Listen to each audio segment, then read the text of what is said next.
call it the big time.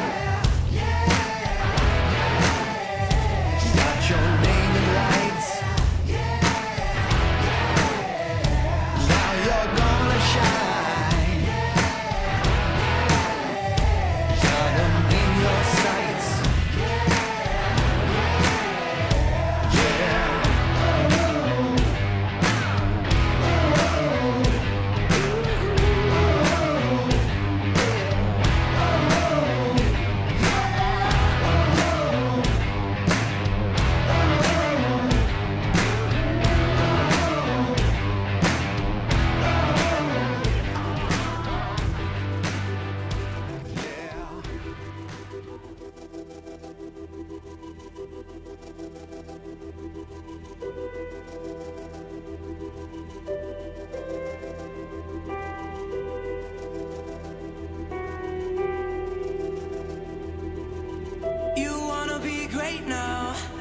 You're just trying to find a way out.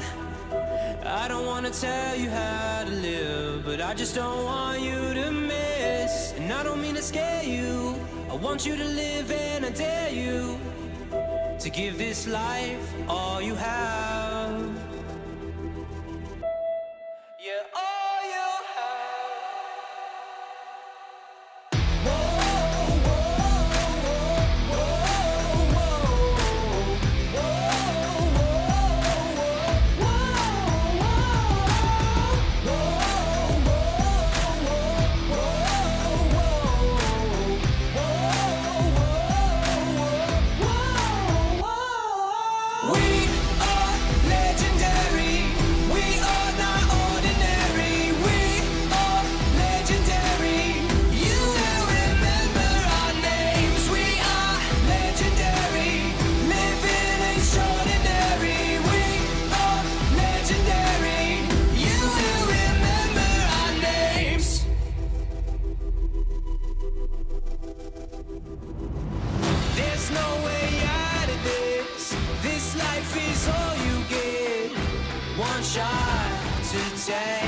Don't miss, just make, don't get it twisted. We're on a mission to live life legendary. Yeah, we are legendary. We are legendary. We are not ordinary. We are legendary.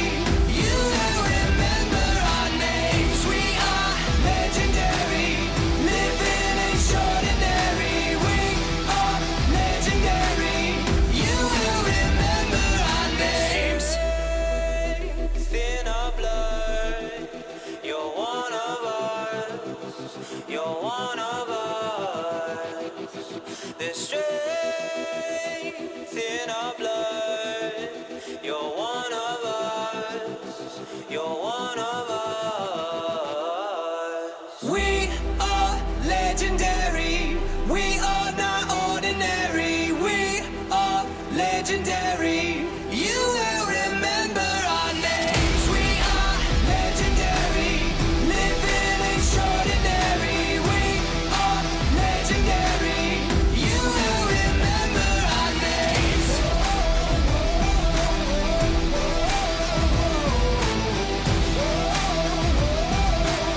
You will remember our names.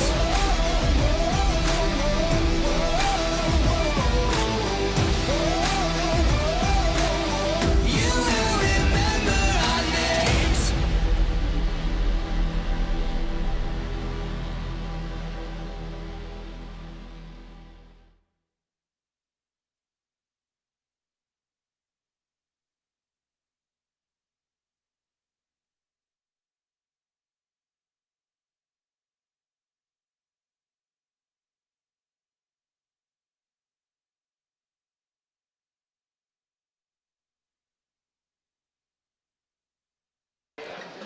Good evening, Mustang football fans, and welcome back to Mustang Panther Stadium, where tonight the Grapevine Mustangs take on their crosstown rival, the Colleyville Heritage Panthers, as the Mustangs return home for the first time in 5 weeks. It's a battle for the Red Rail 2023 edition on Mustang Friday night.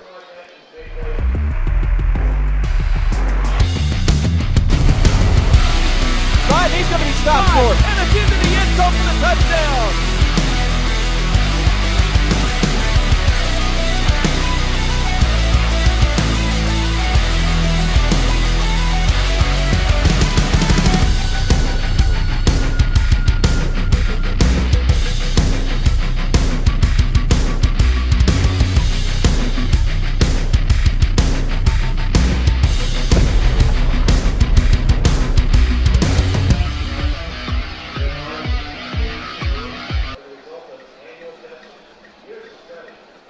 Good evening, Mustang fans, and welcome back. For the first time in 5 weeks, the Grapevine Mustangs are back home at Mustang Panthers Stadium to take on their crosstown rivals, the Colleyville Heritage Panthers, in the 2023 edition of the Red Rail Rivalry. I am Jacob Dedamore. Joining me tonight, a voice and a face that might be familiar to some Mustang fans out there, Mitch Mason, who called Grapevine games a few years ago. He's back joining me tonight as Tim Smith is out of town. And you know, Mitch, not a better game you could join us with tonight. No, this is a great game. This is a rivalry that means so much to these two communities. I'm a Grapevine kid myself, so this is going to be a blast. It's going to be fun because not only are these two teams rivals, but now since realignment last year, putting them both in the same district, in the same division, this is now a district game. And you have a battle tonight not only between maybe two of the favorites in the district, but possibly the two favorites in this district. No doubt about it. There is no bigger game here in the district than what you're going to see between Grapevine and Colleyville. This is a physical matchup. These kids grow up together. They go to church together. They do everything together, and they're friendly off the field, but when they tee it up here tonight for 4 quarters, they are mortal enemies, and this is one of the best games in the state. Grapevine, of course, got off the schneid last week, not only getting their first win of the season, but also going 1-0 in district play. Heritage also got a win last week to move to 1-0 in district, so these two teams come in tied, along with Arlington Heights and O.D. Wyatt out of Fort Worth ISD, who also play each other tonight, by the way. So a lot of the district standings are going to get a bit of a shakeup after the games this evening. But also the Mustangs last week were able to welcome back two very important players to their offense in Brady Wagner and in Rondell Carradine. Yeah, they were absolute stars last week. I mean, Carradine stole the show.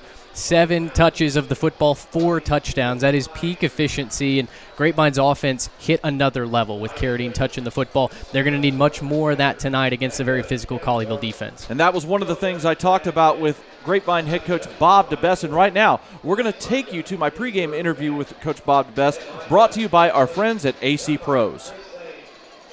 Jacob Dedamore here, back on Mustang Friday night. I'm here with Grapevine head coach Bob DeBess. And, Coach, had to feel good to get off the schneid last week against Northside. And not only that, but also to start off 1-0 in district play. What were your thoughts kind of after that game and how the team performed in general? Well, my immediate thoughts were just happiness for the kids. I mean, it was fun to see the kids celebrating and celebrating each other and smiling. There's nothing like a winning locker room. You know, they put a lot into this, and so it was real gratifying to see them genuinely happy. And then, of course, like you said, to start off district play 1-0 is important. It's important for everybody, and so we were glad to get that going. And we needed some momentum going into this game, obviously with Colleyville, and so hopefully this the performance at Northside gave us that. And of course, you welcome back two very important players to the offense, Rondell Carradine and Brady Wagner. And man, the impact that Carradine makes is so. I mean, it was immediate. We knew it was going to be, a big deal for the offense, but it was so immediate with how his explosiveness affected what you were able to do offensively. And I think everybody fed off of it. I think the defense fed off it, the special teams fed off it. Certainly the offense, we hadn't seen that much excitement from the offensive kids all year long. But you're right. I don't think anybody could have predicted 7 touches, 273 yards, and 4 touchdowns. Right. I mean, it averages 39 yards per touch. That's not something you mark down every week, No, you don't. And the question is, why didn't we give him the ball more, right, when he averages 39?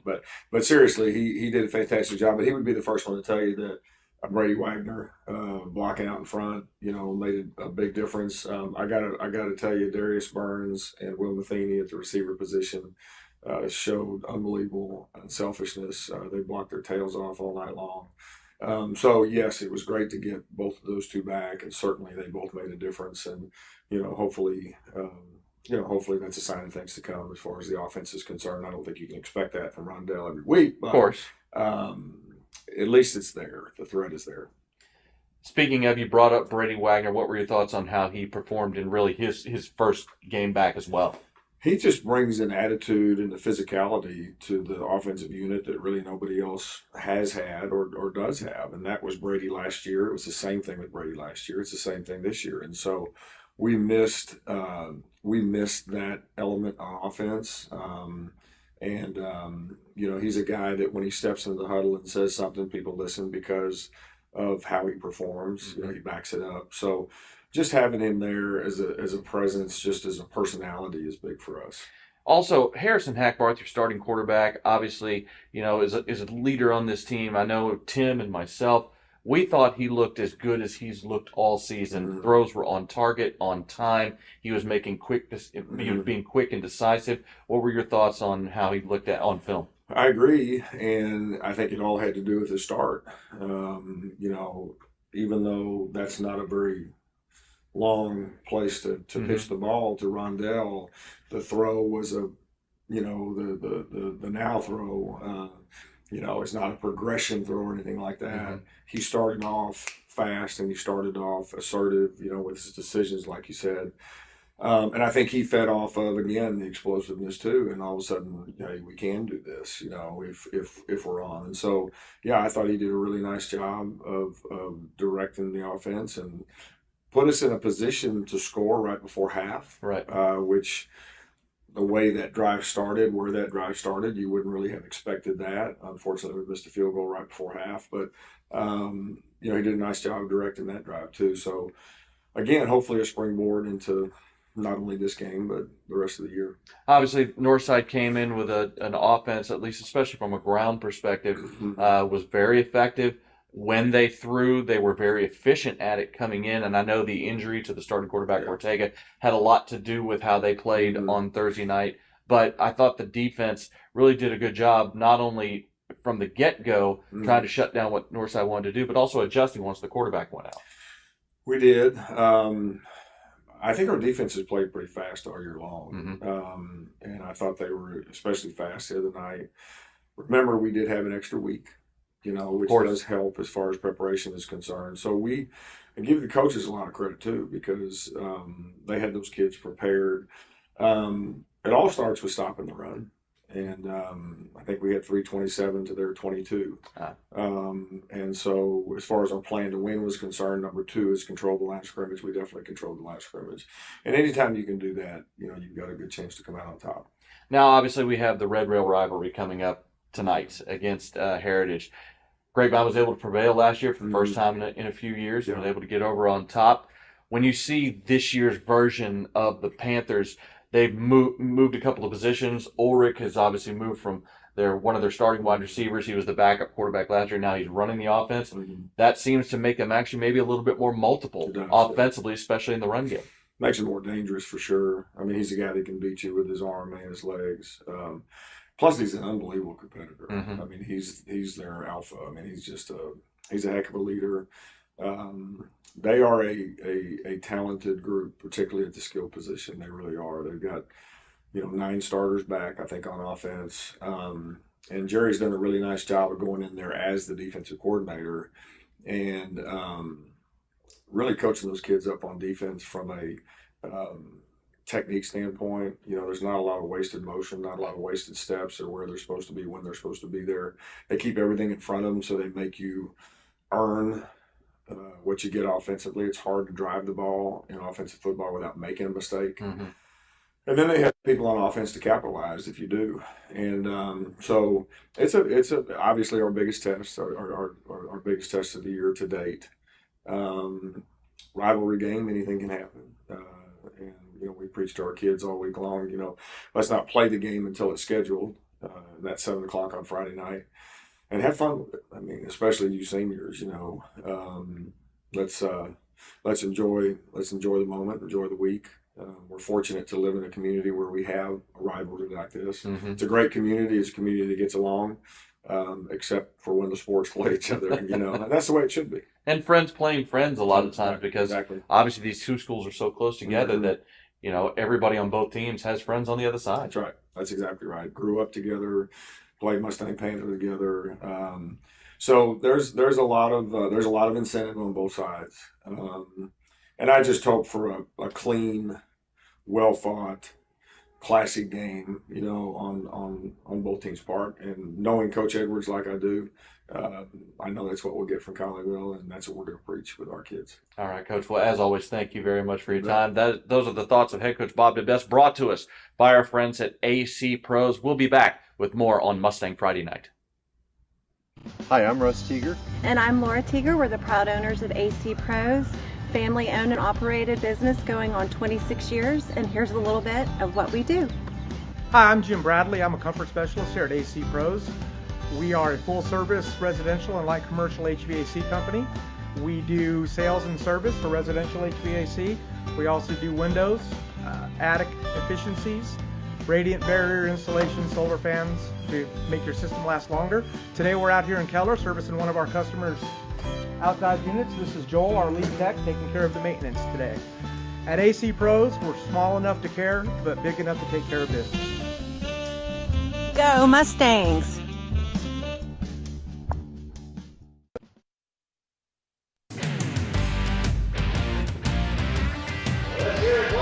Welcome back to Mustang Panthers Stadium here on the AC Pros pregame show here on Mustang Friday Night. Jacob Dedamore and Mitch Mason here with you to broadcast the 2023 edition of the Red Rail Rivalry game.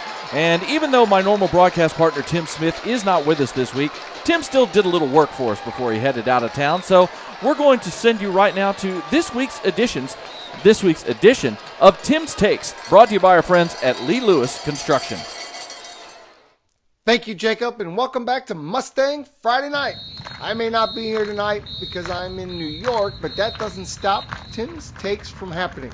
As the Mustangs were getting ready to take on their rival, Colleyville Heritage, I was able to go to practice earlier this week and sit down with two guys that simply exemplify Mustang excellence. Two kids we have seen in the past seasons have huge impacts for the team, and were both hurt for the first few weeks. I got to sit down with Rondell Bye-Bye Carradine and the big man himself, tight end Brady Wagner. Up first, I spoke with Brady, and what a pleasure. Brady's a big dude at 6'3", 220 pounds. He broke his tibia in late June. He had a tough rehab, but he told me he trusted what the doctor said. He trusted the process, and now he's back.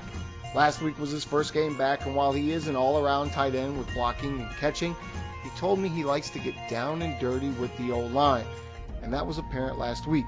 On his first play back, Brady lined up and drove his man deep into the defensive backfield and was opening up big holes all night, and then he added a catch. Brady told me he missed being with his brothers while he was out and battling on the field. Brady's favorite hobby is to go skiing with his family in Winter Park, Colorado, and he's trying to narrow down his current college choices, and he knows it's a huge decision. Now, I won't disclose some of the colleges that are looking his way or where he's looking to go. That's really up to him. That's kind of personal, but there's some big programs, some big Division I programs looking at Mr. Brady Wagner. Next up, I had the privilege to sit down with a player who came onto the scene last week after being injured for 3 weeks, touched the ball 7 times, and accounted for 4 TDs. In fact, his first 3 touches turned into touchdowns, and it was at that time that I gave him the nickname Bye-Bye Carradine, which I hope lasts the rest of the season. Rondell Carradine tore his entire knee, including his ACL, in the playoff last season versus Argyle. Rondell was used as an H-back where he would run pass routes as a receiver and then motion into the backfield and get the option pitch.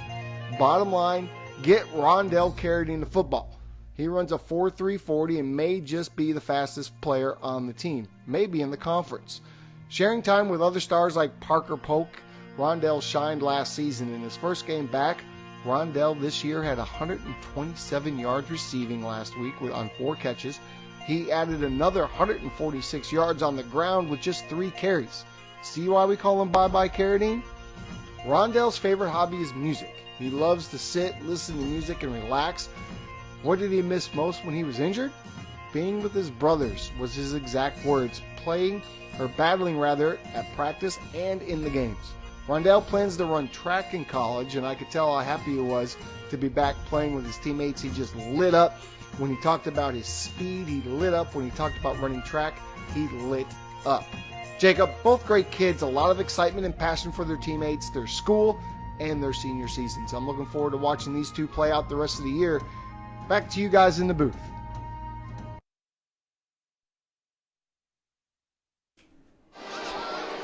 Jacob Dedamore and Mitch Mason back here with you. Thank you to my broadcast partner, Tim Smith, for that.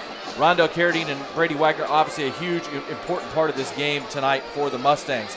This game not only is big for the district standings, playoff positioning, and what's going to happen later on this season, but also this game is still a rivalry game between two crosstown schools that on the field don't like each other very much. And with that in mind, we're going to take you now to this week's edition of Carly's Corner as she talks about the importance and the history of rivalries in general and this particular rivalry here in Grapevine and Colleyville. This segment is brought to you by our friends at Mintier Real Estate Team. Red Rail Rivalry. This week is special. It's been on the calendar for 365 days since the last time these two teams met.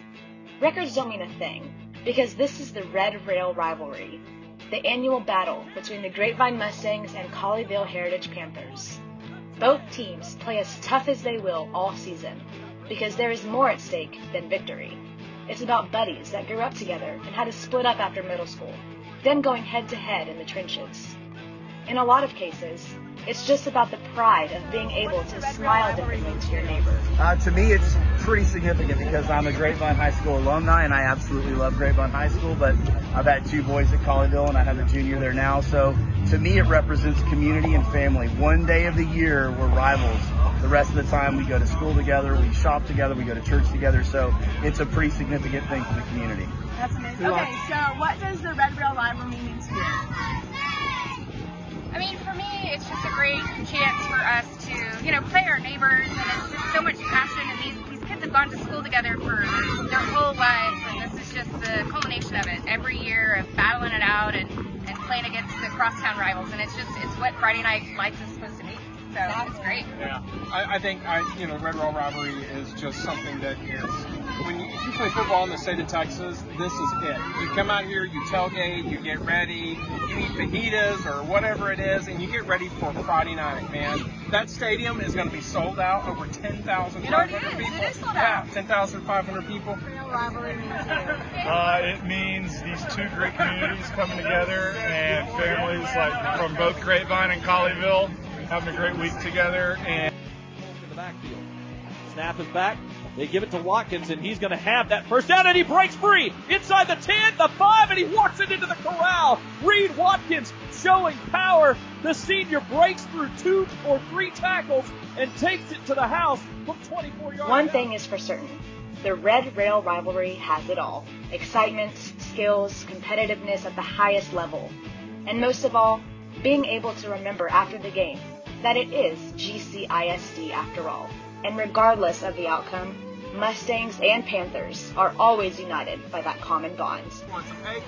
Tonight, though, I've got, we've got one thing to say. 1, 2, 3, go Mustangs!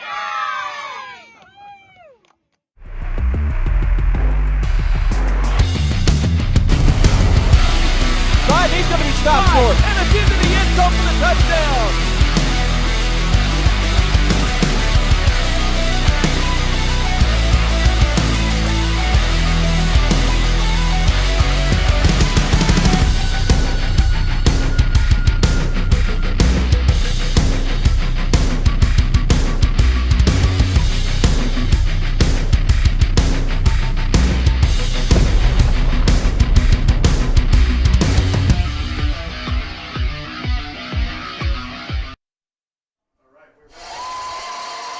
Welcome back here. Thank you very much, Carly. Well done on that segment tonight. That was this week's edition of Carly's Corner. And right now you're seeing the Mustang walk as they come through the stands before they go back behind band. That brought to you by our friends at Mesa Mexican Cuisine. And, of course, this matchup tonight between these two crosstown rivals, this is going to be a huge test on both sides of the ball for the Mustangs, Mitch, especially for this Mustang defense, which has played very well this season, but they're facing a very high-powered offense tonight. Well, they have, and this Mustangs defense has made their name this year on getting into the backfield, on affecting what the opposing offense is trying to do, especially on the ground. Tackles for loss, sacks have been their game. but this is a much different test. This is a big physical offensive line that they're going to face from Colleyville Heritage. It's a multiple offense. We'll talk about that in a second. They can hurt you through the air and on the ground.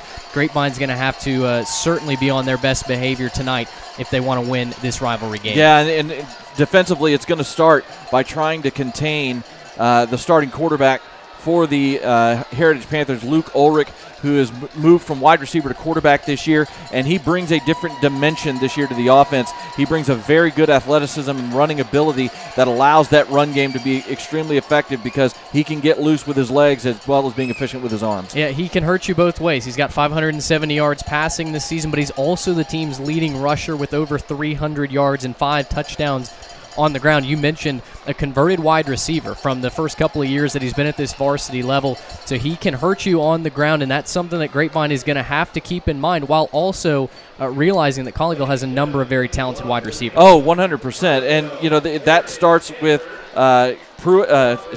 number 10, or number 8, Braden Blewett, number 10, Kai Pruitt. They're hoping that Blewett is back tonight from injury, but Kai Pruitt has been a threat this year. 14 catches, 288 yards, 4 touchdowns through the air. He has been the primary target, but they do like to spread the ball around, not only through the air, but also on the ground. The two running backs for this team, the senior number 3, Ryan Kelleher, and the sophomore, number 33, Colin Bennett, will both get a number of carries, but they also use the wide receivers in the run game. They do. I mean, this team can throw a multitude of different looks at you, and just because you think one player is going to get the ball does not mean that's the case necessarily. There's not a typical bell cow nature to this offense. It all runs through Ulrich, and he gets to distribute it as he sees fit.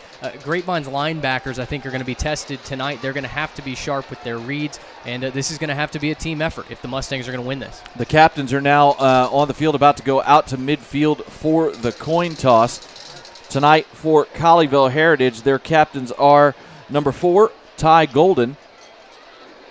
I believe we have, I'm there in a seam there in the, in the window. I believe that is number 78, Tristan Rodriguez, the offensive lineman. We have number 1, Luke Ulrich, of course, and number 20 for Heritage, Bryson Burgess, the junior defensive back. For the Mustangs, at captain tonight, number 2, Darius Burns, the wide receiver. You have number 9, Brady Boozer, one of the starting safeties. The other starting safety, number 1, Bryson Davis. And at the other captain tonight, the senior, Brady Wagner, number 22. For the Mustangs defensively, now the Mustangs are a run-based offense that, they will try and get things going on the run game with kind of this triple option attack that Coach DeBest likes to run. And they do face tonight a defense that plays a little more straight up than most teams you see in Central Texas these days. Heritage will kind of occasionally go into a nickel, but they're going to run a 4-3 defense at you most of the night. Well, and they want their linebackers to get involved, right? Whether it's Darian Lloyd, Madden Williams, Dax Gibeson, across that linebacking core. They've got physical guys, and that's how they play this brand of defense. They want to stop the run. They want to smash you in the mouth. Grapevine's going to have to get creative with not only how they decide to run the ball, the directions they decide, but a lot's going to be on that offensive line as well. You're going to have to win the battle of the line of scrimmage, let your playmakers make the linebackers miss, and pick up the first downs. And one of the things we saw last week finally was we saw some explosion. The run game has been solid all year for the Mustangs. Between Demontrez Dunn and Connor Bell, but we saw some explosion last week with the return of Rondell Carradine. Brady Wagner helps not only in the blocking, but he's also going to be more involved in the passing game as this thing gets going. It gives them a lot more variety on offense having those two players back, and I think it also gives them a lot more home run ability. Yeah, Carradine is as an explosive athlete as you're going to see on the field here tonight. You heard Coach DeBest talk about the benefit of having Wagner back in the lineup, not only as a playmaker but as a blocker as well to free Carradine up. Rondell, as we talked about, just 7 touches of the football last week, but he scored 4 times. You'd better believe that the Panthers are going to have Carradine circled in red every single time he's on the field. And right now we're going to throw it down to the field for our PA announcers. We're about to have the national anthem.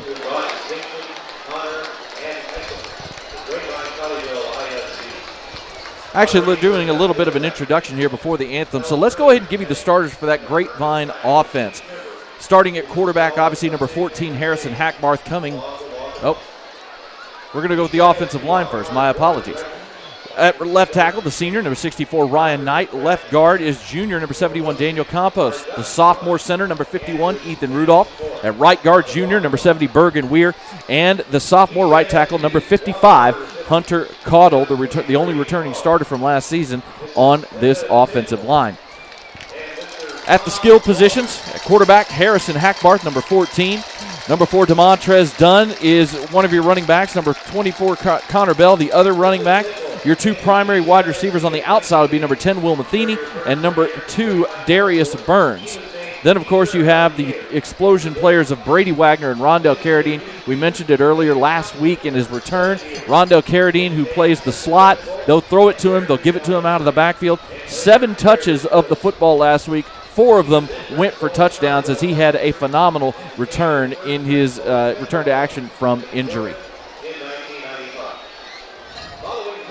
And so let's go ahead while they're doing the presentation. Let's go ahead and give you the starters for that Grapevine Mustang at defense when they are on the field. Up front, it is the 3-man line of Ty Hohenberger, Bradley Stanier, and Devin Thomas. Devin Thomas, of course, one of the seniors captains. Hohenberger, a junior. Bradley Stanier, also a junior. Senior middle linebacker Leighton Towery. His younger brother Cooper Towery, one of the outside linebackers.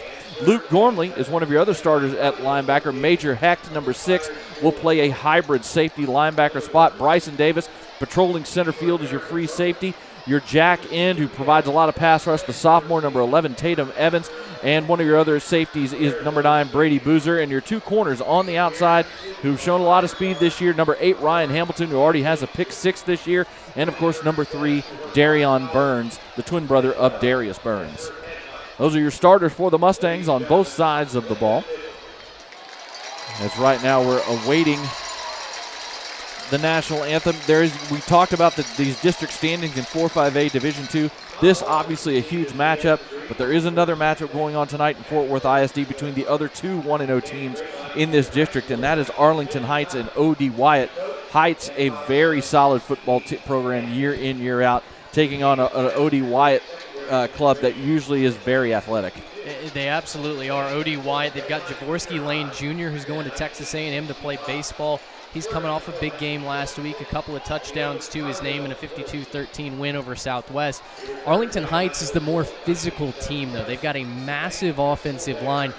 In a game where both starting quarterbacks are actually out with injury, you're going to see a lot more of the ground game in that. I think Heights' offensive line gives them an edge, but it should be a fun one regardless, and a very important game, as you mentioned, here in this district. Yeah, Arlington Heights came in just not by much, but came in as the 3 seed out of this district last year. And you're right, that game against Arlington Heights here at Mustang Panther last year, that was a very hard-fought game. We had a weather delay in that one, unfortunately, last year. But I mean, that was a 1-score game going into the 4th quarter before the Mustangs pulled away. And you're right, that is a physical team, especially up front for the Heights Yellow Jackets.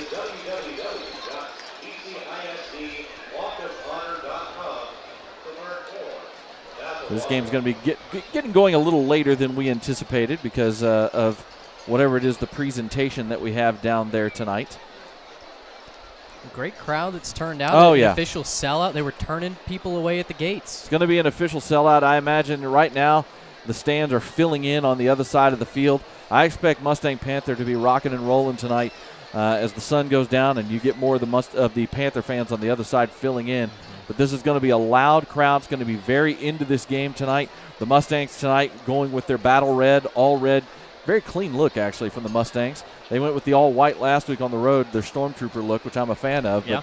But I'm a big fan of that all-red look as well. Of course, the Panthers tonight in their all-road whites tonight with black numbers outlined in red. The Mustangs with white numbers outlined in blue.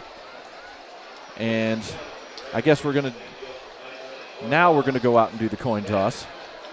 Now you mentioned the uniforms. Both Colleyville and Grapevine have a couple of the cleanest looks, I think, in the entire state of Texas. They do. And yeah, you mentioned the crowd filing in on both sides. Growing up in Grapevine, everybody looks forward to this game every single year. There is a real buzz in these two communities that border each other. You know everybody on the other sideline, and that just adds to the intensity of this rivalry. It's a fun rivalry. There's a lot of respect, but as we talked about a little bit earlier, for 4 quarters, these guys don't like each other very much. And it made it a lot better that last year, because of realignment, they were able to get this game back being a district game, whereas the previous few years before, they were having to play it in either week 1 or week 2 as a non-district game when the teams are still kind of figuring themselves out. Now it's back, you wish it was like, an end-of-season game like a lot of rivalries are, but at least it's been able to be moved to mid-season as a district game so these two teams can kind of find themselves before they have to play. Yeah, there's no doubt. For a rivalry game that means so much, you'd like everybody to be on their sharpest behavior. It's glad that we get this in district play this year. The Panthers have won the toss and have elected to defer to the second half, so that means that the Mustangs will be taking the ball, I'm very sure. Didn't have our referee mic turned up that time. That's my fault, guys. Sorry about that. But the Mustangs will get to start with that offense. Last week, Harrison Hackbarth, as I mentioned, and we talked about it with Coach DeBess.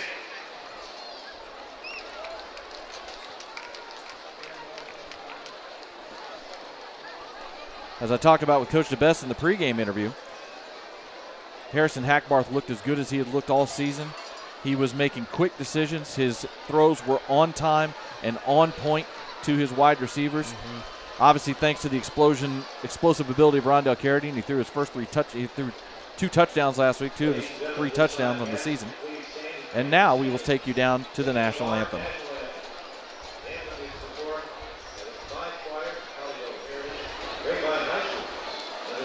Grapevine High School Choir performing the anthem tonight in the south end zone.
Nice job by the Grapevine High School Choir as we are just about ready to get things underway here at Mustang Panther Stadium.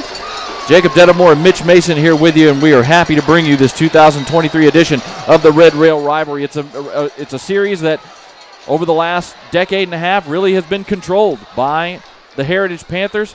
They have won 10 of the last 13 coming into tonight, although Grapevine was able to kind of get over the hump and get a win last year in the game, but that was only their 3rd win in the last 13 appearances between these two teams. Yeah, Grapevine has certainly struggled to claim victories in this series consistently. Colleyville, before last year, had won the last 5 in a row. Grapevine, typically does it with maybe the smaller team, but boy, when they have the speed, when they have the acceleration to outrun Colleyville like they did a season ago behind Parker Polk and over 300 yards on the ground, Colleyville is hard-pressed to match that. That's the game plan for Grapevine tonight, and that's what it's going to take to knock off Colleyville Heritage in this rivalry game. It'll be the junior number 47, Ryan Zuckert, kicking things off for Heritage, back deep to receive. Our number 21, Rondell Carradine, and number 1, Bryson Davis. As we are about ready to get underway, there is a pretty solid breeze right now coming out of the south at the back of the Heritage Panthers as we get ready to kick things off. We'll see if that breeze stays with us as the sun goes down. We're just about ready to go here. The Red Rail Rivalry is underway. Nice high, deep kick. This one's going to travel into the end zone. It's muffed by Davis, picks it up on a hop, coming up the sideline, breaks tackles. He's into the open field, to the 40, to midfield, to 40, to inside the 30. 30, trying to make the kicker miss Zuckert. Zuckert knocks him out of bounds. Davis nearly took that one 100 yards to the house. He wasn't able to get all the way around the kicker, Ryan Zuckert, who made the save there finally on the last-ditch effort and shoved Davis out of bounds. They mark him out at the 11-yard line, an 89-yard kickoff return. What a start for the Mustangs. Incredible vision by Bryson Davis there. That's what you worry about when you have chaos on a special teams play. All the Panthers converge into the wedge, and Grapevine's able to get a couple of key blocks, and Davis does the rest. So the Mustangs will start this opening drive at the Heritage 11-yard line. With a 1st and 10, it is DeMontrez Dunn in the pistol behind Hackbarth. 3-wide set. Carradine coming in motion into the backfield. Snap back, handoff to Dunn. Finds a hole inside the 10, down to about the 5. That'll be a gain of 6 for Dunn on 1st down. The starting defense for the Heritage Panthers. They have a 4-man front that they play. Senior number 15, Stephen Cole at one end. Senior number 6, Jacob Rapallo at the other end. Your 2 tackles, the nose guard number 98, the sophomore, Evan Nayata, and the sophomore number 88, Demarius Logan at the other defensive tackle. Your 3 linebackers, junior number 9, Madden Williams. In the middle, Dax Hebison, the sophomore number 12 at the will and at the mic. Number 38, Darian Lloyd, the junior. Snap back, handoff on 2nd down. Nothing doing on that play. Maybe a yard. I think they're going to give him maybe a yard on 2nd down as Connor Bell tried to push his way through, but that defensive front of Heritage stood it up. I think Hackbarth is going to wish he had kept that ball. There was a lot of room around the right end. Your starting cornerbacks are number 7, Hayden West at the right corner, the sophomore, and number 23, Jaden Hall, the junior, at the left corner. Your 2 safeties, the rover, number 20, Bryson Burgess, the junior, and senior number 4, Ty Golden at the free safety. 3rd and 3 now for the Mustangs at the Heritage 4. We're just over a minute into the ball game. Dunn in the backfield in the pistol. They go with 22 with 2 tight ends. Snap back. Hackbarth throws the pass out, and it is it a fumble? They're calling it a fumble into the end zone and a touchback. He threw it to Hatton on a little swing pass to the far side of the field. Hatton had the 1st down as he was reaching for the goal line. The official on the far side said he fumbled it into the end zone, didn't cross the plane, and Heritage recovers it for the touchback. They're having a discussion down on the 5-yard line, but Jacob, this would be a gut punch to the Mustangs if this is indeed a fumble. We're going to get the official call right now. Obviously, there's no replay in high school football. And that is the official call. He said he fumbled it short of the end zone, and it goes into the end zone where I don't know if it was actually recovered or it just went out of the end zone, but either way, it's a touchback, and the Heritage Panthers get a huge break on that play as it looked like Eaton Hatton was about to score the 1st touchdown, and as he was reaching for the goal line, the ball apparently came loose.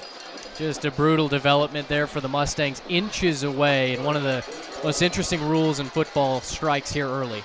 Little wide receiver screen on 1st down, and the Mustangs are all over it as Bryson Davis comes up and makes the hit on number 10, Kai Pruitt, the senior wide receiver who caught the pass. Again, the starting quarterback, number 1, Luke Ulrich, the senior, who's the leading rusher as well as the leading passer. Now we're getting a replay here from one of our end zone cams on what happened on the play to Hatton. Hatton was open. Hackbarth found him. Hatton caught it, turned it up, lowered his shoulder, and the ball came out as he was trying to reach it across the goal line and into the end zone. Looks like a good call. 2nd down, handoff, getting over the 20 to the 25, 26. That'll be a gain of 5 yards. Carry by number 17. Yeah, that's number 17, Luke Graves, the junior. And we have an injured Heritage player down. One of the linemen is down for the Panthers right now. We haven't given you their starting offensive line yet, but one of them is now down on the field. And let's go ahead and give you the rest of the starters for the offense here for the Panthers. Your two primary running backs are number 3, Ryan Kelleher, and number 33, Colin Bennett. But as we said, they will mix a number of players into this running attack. And Luke Graves, who is the holder on special teams, but he is also one of the wide receivers on this team, took the handoff on that play and got a 5-yard gain to set up 3rd and 4. The lineman that is now up and being helped off the field by the trainers. Can't tell if it's 78 or 76. Yeah, I'm trying to get a number myself. 76, so Tucker Perryman. Tucker Perryman, who was in at left guard on that play. The normal starter, he's a junior. The normal starter is 58, Jaden Griffin. The rest of the starters on that offensive line at center is the junior, number 54, Eli Amerson. Your two starting tackles at left tackle, junior 55, Parker Leatherwood. And at right tackle, number 56, Wes Dallo-Kubik, the sophomore. The senior captain, number 78, Tristan Rodriguez, plays at right guard. Your other threats at wide receiver are number 5, Hayden Golden, the senior, number 9, Madden Williams, junior. He plays both ways on this team. And 3rd and 4, the Panthers are going to come out in a 4-wide set. Play action, Ulrich fires one to the far side, and that pass is caught right in front of the bench, and that was number 10, Kai Pruitt, the leading receiver on this team. Pruitt, 14 catches, 288 yards, and 4 touchdowns coming in. The tackle was immediate as soon as he caught the ball, but nice little job bodying off the DB and making the catch for a 6-yard gain. Yeah, great coverage by the Mustangs, bringing pressure as well. Ulrich, a nice throw to stand in the pocket and deliver that throw while taking a shot. A big first down for Colleyville there. So 1st and 10 for the Panthers at their own 32. Just a little over 9 minutes to go. Ulrich, little throw wide, and that one was off target. Immediate throw. Looks like he was trying to throw a hitch route to the near side of the field here. He was going for number 2, Zach Sogan, but was threw it a little too far towards the sideline for where Sogan had made his break. Yeah, miscommunication there on the route timing. Yeah. Ryan Hamilton, the corner, over in coverage. Grapevine's going off coverage right now on the outside, at least here on the near field. Colleyville will march 3 receivers down to the near side. 4 wide set, snap back, another little wide receiver screen, caught, and the nice job running after the catch by number 8, Braden Blewett, the junior, who is back tonight. And he made a really nice, strong run there. Looked like he was only going to get a yard or two, but broke multiple tackles and ended up turning that into a 7-yard gain. Yeah, and it makes it 3rd and manageable now. That was going to be a pass for maybe a yard or 2. Now Grapevine's defense has to bow up, and for Colleyville, the run comes back into the equation. They've been wanting to throw it out to the perimeter so far, but maybe 3rd and short, they're going to run this up the middle. They're going to go with a 3-wide set with an H-back on this one, and this is a straight quarterback run by Ulrich. Makes a spin move, little block in the back, and here comes the flag. Ulrich's going to get the first down, but this one's coming back. As we saw it, as Ulrich made the spin move to get to the outside, one of the linemen came in and hit, I think it was Davis. Bryson Davis just shoved him right in the back right as that play was getting outside the tackle box. Bryson Davis was in position to make a tackle and hold Ulrich short of the first down. That's going to march Colleyville back. And now for Grapevine, this is a must-hold here. You lost the momentum with the fumble into the end zone, but if you can get Colleyville to punt the football away, have nothing come of it, I guess you'll call it no harm, no foul. So that's going to set up a 3rd and 13 now as they mark it back to the 29-yard line of Heritage. Again, this is the first possession for Heritage after the Mustangs got a huge kickoff return from Bryson Davis. But on 3rd down, Ian Hatton trying to stretch for the end zone, lost the ball and fumbled it into the end zone. Snap back to Ulrich. Pressure comes. He steps up. Now he gets away. Now he's running out to the 35, the 40, and he gets knocked out of bounds. We'll see where they mark it. I think it's going to be just enough for a first down. It is. The pressure came. Ulrich did a good job of stepping up into the pocket, getting away from it, and was able to scramble his way out to the 43-yard line, getting just enough to move the chains. Bryson Davis was shoved in the back again by Hayden Golden. This time there is a no call, and Colleyville moves the chains. That's a huge pickup for Ulrich. Well, and there for the first time we see the threat that Ulrich brings with his legs. 1st and 10 at the 43 now. Snap back, play action. Ulrich dumps it off, and the pass is bobbled and caught. Great concentration that time. That was, again, number 17, Luke Graves, the junior. I think he was turning around just as that ball got to him, and he bobbled it, made the catch, and ends up getting 8 yards. Incredible concentration to knock that ball to himself, make a tough catch. You're right, he was not ready for that football. Well, and Ulrich had to get rid of it, too, because the pressure was coming in. He was getting hit as he threw that ball that time. Grapevine's doing a great job bringing pressure off the edges and getting to Ulrich. Luke's just made the plays so far.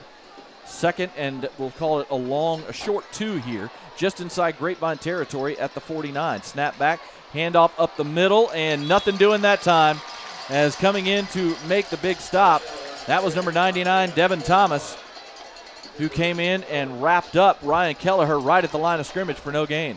Big time stop for Grapevine now. Another chance to bow up. Leighton Towery in on that tackle as well. Grapevine needs to get a stop, get off the field here. No gain, third and a short 2 here just outside the Grapevine 48-yard line. Now Ulrich comes up under center. They snap it and just push their way forward for a first down. Last second came up, and that's just a fire out, use our big O-line and push guys up the field, and they end up getting 8 yards out of it to the 40. Yeah, you mentioned the size of this Colleyville offensive line. That's going to be a challenge for Grapevine that they have to come up with a solution. So far, you've seen the solution be pressure off the edge. Doesn't exactly help you when you go under center and take that up the middle. 8-yard run for Ulrich on the quarterback sneak. 1st and 10 at the Great Mustangs 40. This time they go 3 wide again with an H-back. Snap back. Kelleher gets the ball, gets past the line of scrimmage, and then gets stacked up. Going to be a gain of about 4 down to the 36 as Luke Gormley, along with Cooper Towery. Actually, that was Bradley Stanier, not Luke Gormley. It was Stanier and Towery in on the tackle that time. Gain of 4 for Kelleher. 2nd down and 6 as we're about 5:40 to go here in the first quarter. Jacob Dedamore along with Mitch Mason here tonight in the 2023 Red Rail Rivalry game. Snap back, play action. Ulrich rolling to his left. He throws a deep shot up the field. That pass is incomplete, but the flag comes out. I think we're going to get a pass interference call on Davis. Check that. It was Burns. Darion Burns, not Davis. Burns never turned around to find the ball, and the pass is a little bit underthrown, and he got kind of into the body of Braden Blewett. It looked like there was hand fighting going both ways. You'd like to see the official pocket that in a rivalry game, but I think maybe if Burns had been able to turn around and find the ball, he might have gotten the benefit of the doubt, but he never did. I agree. So the 15-yard penalty moves that down to the Mustangs' 21-yard line where it'll be 1st and 10. Right now, this drive for Heritage has been all about conversions on 3rd down. They've converted 3 of them on this drive. Yep. 3 wide set, snap back, handoff to Kelleher. He's got room on the right side, but he is unable to get the corner. Great job that time by Major Heck, who came up and made the stop as Kelleher tried to bounce it to the outside, but he was tripped up by Major Heck for a gain of about a half a yard. He had Kai Pruitt, the wide receiver on the far side, blocking downfield as well. If Heck doesn't make that tackle, Kelleher, I think, gets into the end zone. 2nd and just over 9 after that great stop. Snap back. Ulrich fires one out to the near side. Tackle is missed, and into the end zone for the touchdown goes Braden Blewett. It was just a little simple, quick hitch route, but the tackle attempt by Ryan Hamilton was missed as Blewett was able to get away from him, and there was nobody else between him and the end zone. Yeah, just a tough missed tackle there. A route concept that you're going to see all night from Colleyville. Just quick hitters out to the flats, letting their athletes make plays in space. And for Ryan Hamilton, that's a tackle he'll tell you he should have made. And they go with a 2-point conversion as the Mustangs fell asleep. They didn't see the man lined up on the far side of the field. It was number 3, Ryan Kelleher, the running back, who kind of snuck out there, and they didn't see it. They run the fake, and I believe that was at the kicker, Zuckert, I think, who just threw it out there for the 2-point conversion. All right, that's 8-0 after the touchdown for Colleyville Heritage. We're going to take a quick break here on Mustang Friday Night. Classic Chevrolet in Grapevine is working overtime by extending our biggest Labor Day savings. New Silverados, 400 on the ground and ready for delivery. Not 7, not 8, 10 grand off MSRP. That's right. Our best offers of the year don't take a holiday. New Silverados, 10 grand off. The #1 Chevy dealer in the nation. 63 acres of holiday savings. Get 10 grand off new Silverados before they're sold. This is Texas. This is classic. Compass Church is for you. Join us each week to experience great music, a message that applies to your everyday life, as well as programming for your kids and students to engage on their level. Learn more at compass.church.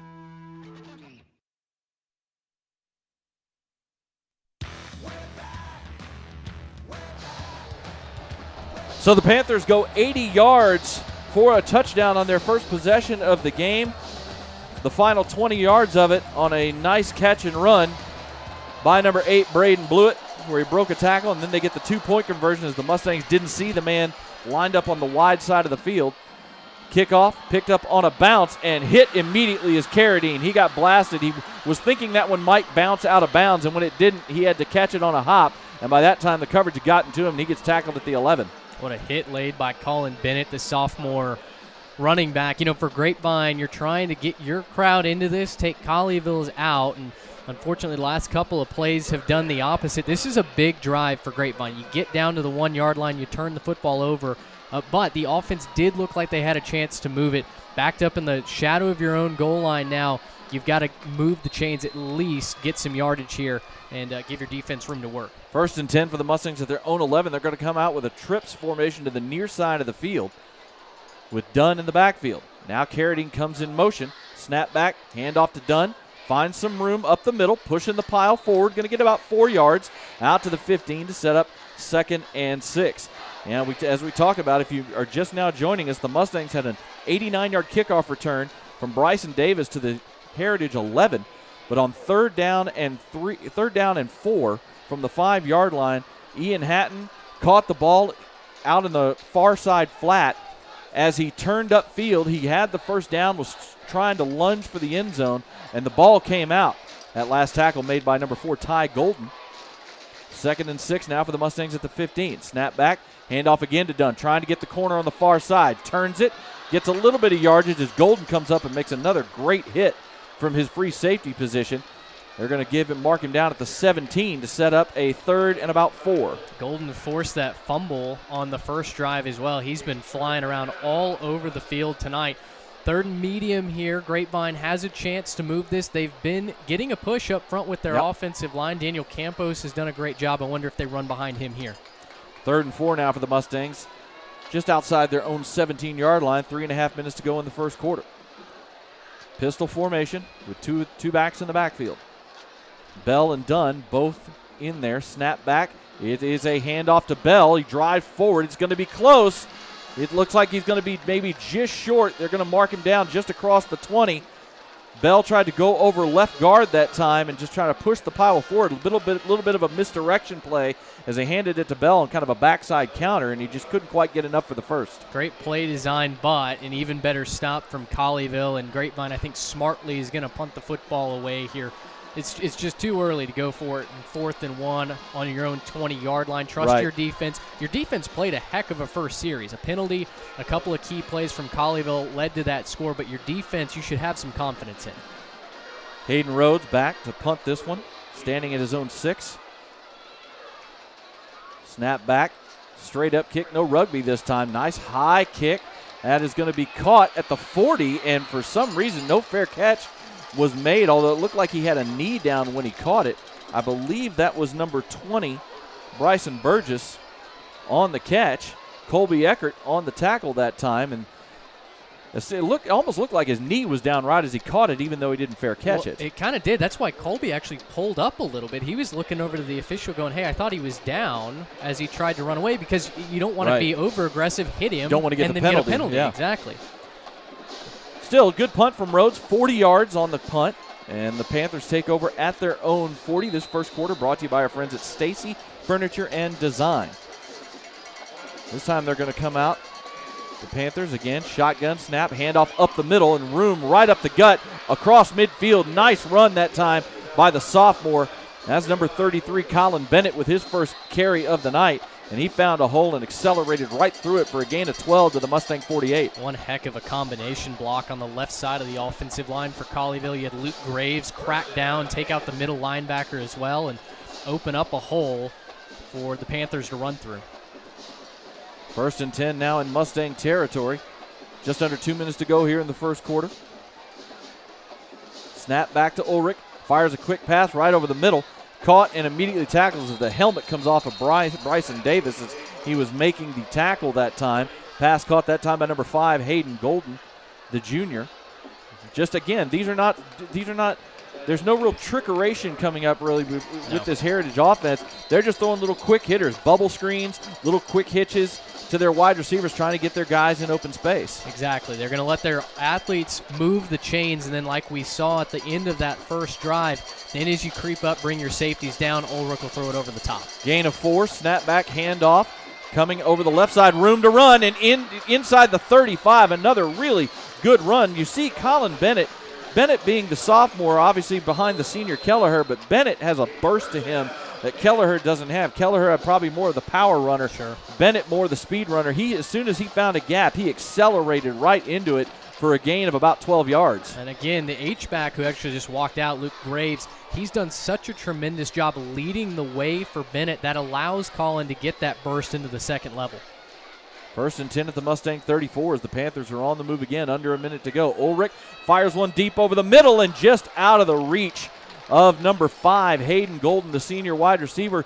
That was, again, just a simple little post route over the middle of the field. Found room, and he was open, but the pass was just a little too far out in front. Yeah, just 2 deep safeties. That was right in the middle of both of them. I tell you what, Brady Boozer, had he had a chance to lay that hit on Golden, was going to deliver a blow. Maybe Golden doesn't hang on to the football. Something that I think Grapevine would rather not have that wide open opportunity, but it's what happens when you just roll with 2 deep safeties. 2nd and 10 now at the 34. This time they go again 3 wide. Mustangs show blitz. Now Golden goes in motion. Ulrich gets pressured, steps up, and is he going to get brought down? He gets the ball away. What a play by Ulrich.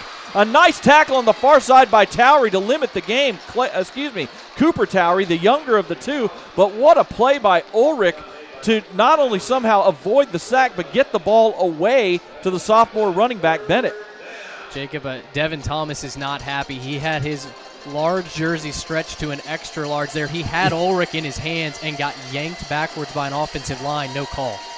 Only a gain of 2, but it should have been a loss of about 3 or 4. 3rd and 8, snap back. Ulrich rolls to his right, fires one deep up the sideline, and that pass is going to be incomplete. No contact that time as Darius Burns and the ball arrived right at the same time as once again he was trying to get Braden Blewett on a deep shot up the sideline, or Darion Burns, not Darius, excuse me.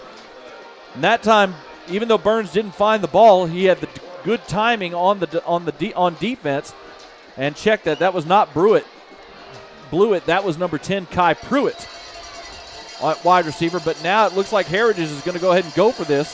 4th and 8 at the Mustang 32. Snap back to Ulrich, no pressure, looking, now he's stepping up, fires one in, and it is caught inside the 25. That time the Mustangs couldn't get to him, and Pruitt was able to work his way open, made the catch as he went down to the ground at the 21 for a first down. Just a 3-man rush from Grapevine there. Brady Stainer, the closest end in pursuit, but you mentioned just no chance to get any sort of pressure, and Colleyville moves the chains. That's going to do it for us here in the first quarter. We go to quarter number 2 here in the Red Rail Rivalry, and the Panthers lead the Mustangs by a score of 8-0. This is Mustang Friday Night. For over 40 years, the Stacy family has been proud to serve North Texas with exceptional furniture that combines comfort and style. To thank you for shopping with our family, we're celebrating with huge savings during Stacy's anniversary sale. Right now, save 50% or more on quality furniture for every room in your home. Shop Stacy's Sleep Solutions and receive the royal treatment. Buy today and get a king mattress for the price of a queen.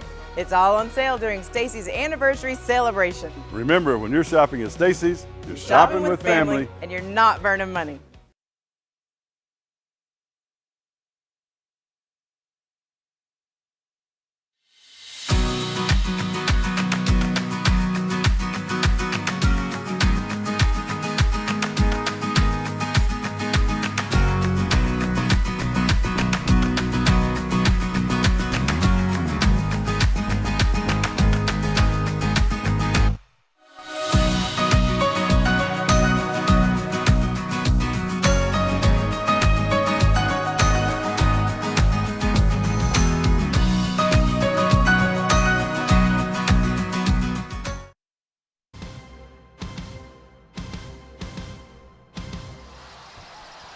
Back for quarter number 2 here at Mustang Panther Stadium. The Panthers leading the Mustangs 8-0, and they have just converted a 4th and 8 to get the ball down to the Mustang 21-yard line. Jacob Dedamore here along with Mitch Mason bringing you this game. Mustangs had a shot to score in their opening possession, but a fumble into the end zone by Ian Hatton unfortunately killed that drive, and the Panthers were able to go 80 yards after the turnover, converting multiple third downs and finally getting it into the end zone. 1st and 10 for the Panthers at Grapevine 21. Again, we said this Panther offense is not doing anything tricky, but they are efficient. Snap back, hand off to Bennett, going over left guard, and this time he gets wrapped up just as he crosses the line of scrimmage. As that looked like, I think that was Vili Motamanu who came back, trailing the play on the backside and wrapped up Bennett for a gain of about 1.5 yards. Leighton Towery nearly had him in the backfield for a loss, but wiggle there from Bennett allowed him to get out, make something out of that play. I'm curious where Grapevine starts scheming the pressure coming from. They've been a little repetitive, bringing the pressure off the edges. Colleyville's responded to that. 2nd and a long 8 now, just inside the 20-yard line. Snap back, Ulrich play action. Fires one to the near side. Pass is caught inside the 10. That'll be 1st and goal as, again, Kai Pruitt with the catch. Wrapped up by Darion Burns, but not before he was able to get a 1st down at the 8-yard line. Feels like Grapevine should have 3 or 4 sacks by now because they are getting pressure. And right as I set that play up, they ran a stunt on the left side of the defensive line. Ulrich just got the ball out a step too soon, and Colleyville moves the chains again. 1st and goal now for the Panthers. Already up 8-0. Snap back, Ulrich looking to throw, and he gets it off. But nice defense on the far side of the field by Ryan Hamilton. He was right there with Blewett as they tried to throw a hitch route. It looked like Ulrich had to put a little more air into that than he wanted to because the pressure was coming in his face, and the guys got their hands up, and he had to throw it over the top of the pressure to get it out there. Yeah, that's exactly what happened. Grapevine's going to have to bring their corners up, play a little bit of bump and run, man-to-man, jam these wide receivers at the line of scrimmage. That's what you saw happen there with Ryan Hamilton. Now, Blewett and Pruitt are both very athletic receivers on the outsides. But I agree with you. They might have to play a little bit more bump and run coverage. 2nd and goal at the 8. Just a toss sweep to the far side, inside the 5, and into the end zone for the touchdown. We mentioned they used some of their wide receivers. That time they brought Hayden Golden into the backfield as a second running back and just ran a toss sweep over the left side over Parker Leatherwood. Not only did they seal the edge, but also Golden was able to make a man miss inside the 5 and get it into the end zone. Some great blocks on the linebackers in that second level. We talked about that in the pregame as a key for both offenses, and Colleyville's executing. This time the Mustangs pay attention to the man lining up on the far side of the field. Extra point is up, and the kick this time is good. 10:53 to go here in the first half, and the Panthers have jumped out to a 15-0 lead over Grapevine. This is Mustang Friday Night.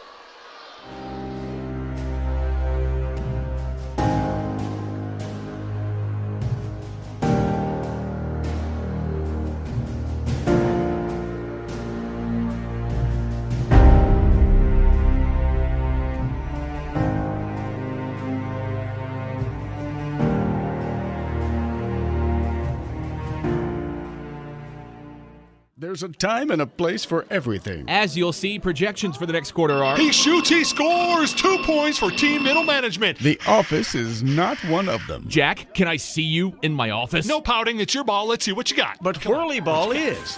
For corporate events, team building, and private parties, Whirly Ball in Hearst and Plano is electric fun. Test your skills on the arcade games. Zip around in your Whirly Bug for a Whirly Ball competition. Or play the most affordable laser tag in the city. Learn more at whirlyball.info. Back here at Mustang Panther Stadium. 2 drives, 2 touchdowns for the Heritage offense. This one going 60 yards as the drive was finished off on a running play from wide receiver Hayden Golden, the senior, number 5. Heritage lines things up, and they do a short pooch. And coming up to make the fair catch at the 29-yard line was number 25 for the Mustangs, Thomas Powers, the defensive back. Heads-up play as they tried to keep it away from the speed of Carradine and Davis back there with a short pooch, and Powers comes up and makes the heads-up fair catch. Well, and, Colleyville, on the other hand, also putting themselves in a position to even recover a short pooch kick. Talked about chaos on that opening kickoff helping Grapevine. Colleyville would like that to swing back in their momentum. So the Mustangs will start this possession at their own 29-yard line, 1st and 10. But the offense needs to get going now, down 2 scores. Snap back, hand off to Dunn. Little bit of room, was able to kind of power his way forward to about the 32, maybe the 33-yard line.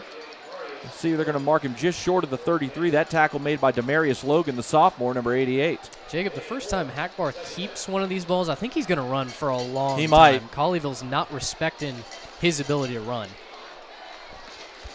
Well, that time, I mean, that, and you'll see it because that time, again, they use Carradine coming in there, so they hand off to Dunn and then fake the speed option. Yep.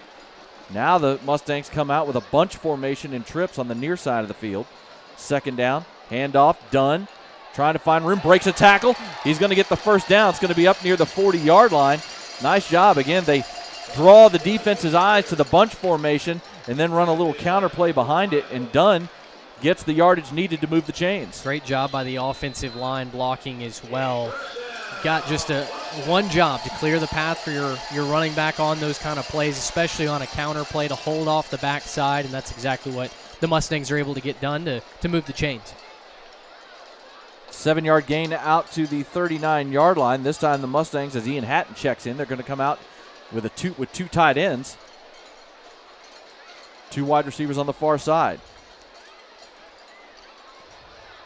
Snap back, Dunn with the ball again, and this time just nowhere to go. That time the Heritage defense was all over that play, as getting into the backfield was, it says number 99. That may be maybe it's 98. I think it's 88. Demarius Logan, and you had Hayden West come up from his safety spot to finish off that tackle as well. No gain officially on the play, as that time the defensive front really got into the backfield. There is a 99 on the defense. You're right, unfortunately, we don't have one on the roster. Not on the roster. 2nd and 10 now for the Mustangs. They go with the power pistol here.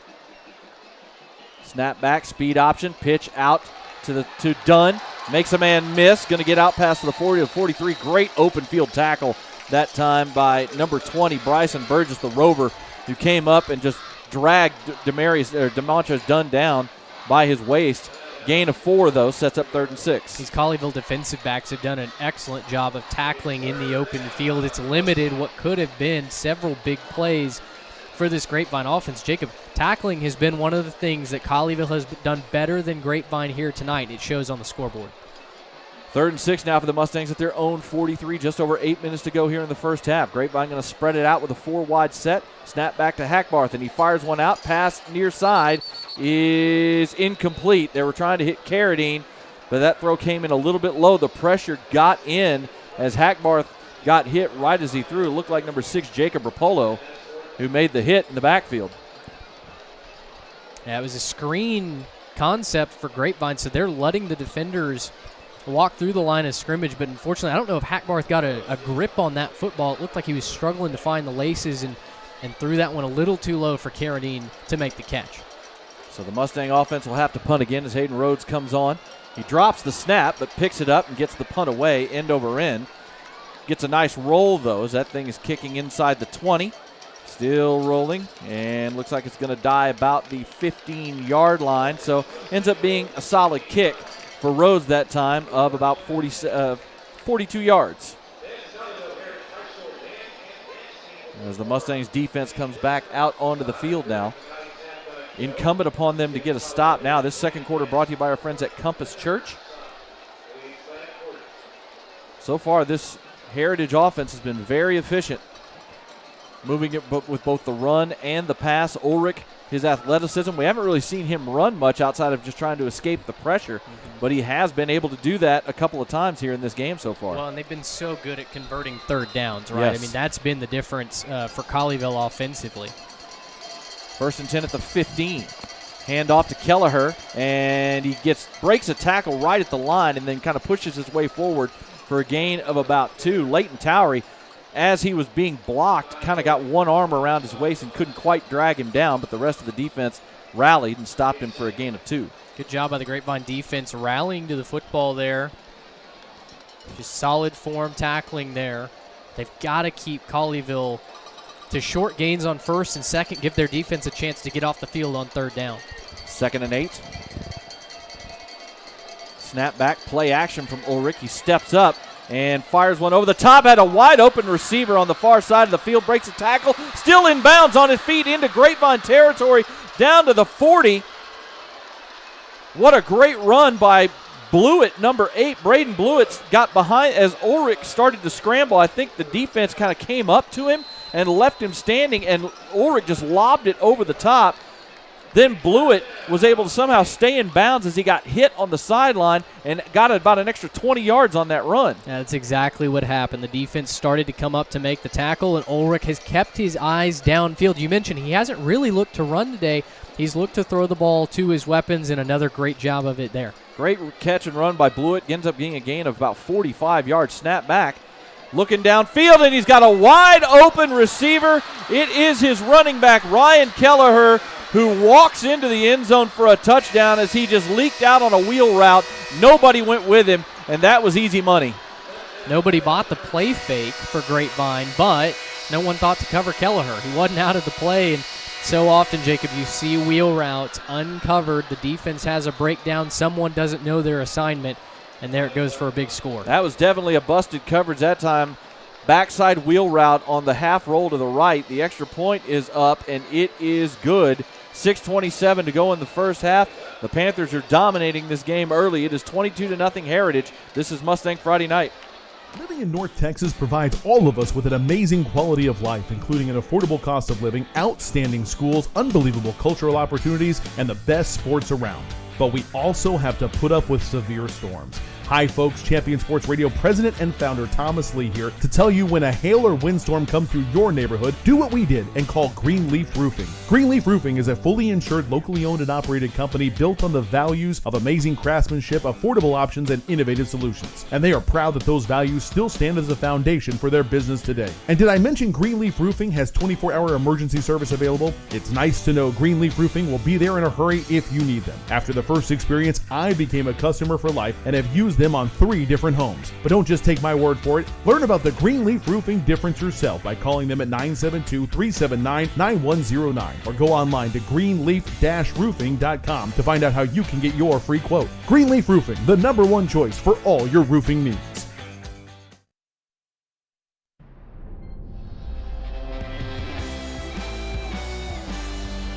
Back here at Mustang Panther Stadium, the Panthers score again as another pooch kick, high and short, caught at the third, up to the 30, 35. This time no fair catch, and a return is made, and it's going to be good. They're going to get the ball out near the 40-yard line as once again number 25, Thomas Powers, was looking for the pooch that time, and instead of fair catching it, decided to see what he could get and end up getting about a 12-yard return. Grapevine needs a play, right? You need an explosive play, and they got one earlier on a kickoff return. Why can't you do it again? This is a critical drive for Grapevine's offense. Not only do you need to possess this ball for a decent chunk of time, give your defense time to rest, but by putting points on the scoreboard before halftime has to be the ultimate outcome here. That last possession was 2 explosive plays for Heritage. We'll detail them here in just a second. 1st and 10 for the Mustangs. In the pistol formation, snap back, handoff to Connor Bell, and the ball is stripped out on the ground, still rolling, picked up by Heritage, and they're going to return this for a scoop and score as number 4 for the defense, Ty Golden, picks up the loose ball and returns it. We do have a flag down on the return about the 11-yard line, so that maybe the return will get negated. But the ball just got punched out of Connor Bell's hands that time. He was going to have a loss on the play anyway, as the Heritage defense was all over that play.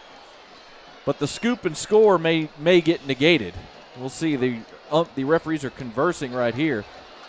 Looked like a block in the back. I didn't catch a number on it, but this will be Colleyville ball. There's no doubt about that. It's just where do they take over? Is it in the red zone or just outside? It was going to be about a 25-yard or so scoop and score for Golden, but that's going to get negated as far as the touchdown.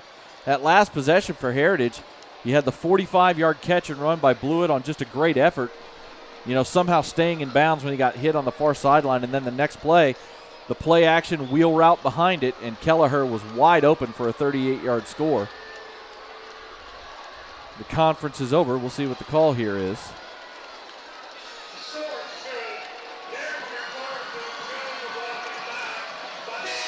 Now they're calling a block in the back on Grapevine, which is curious. I didn't know that could happen. I didn't either. I'm very curious about that call. So the fumble return for the touchdown counts.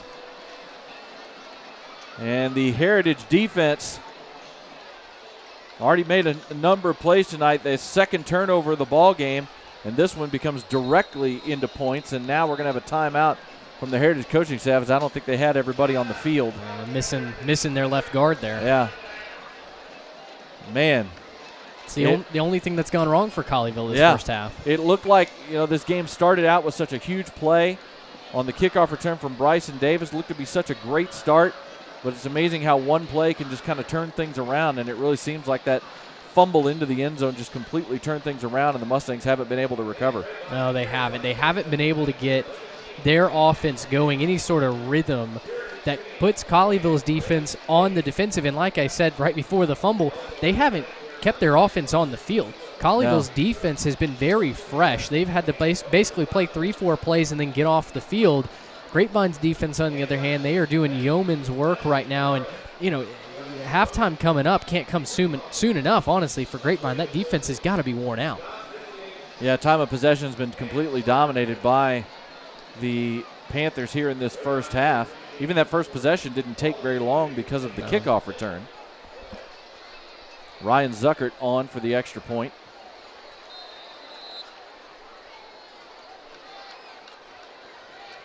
See if we can get the exact yardage on that scoop and score here in just a minute. Extra point is up, and it is good. 6:06 to go here in the first half. It is now a 29-0 Heritage lead over the Mustangs. This is Mustang Friday Night.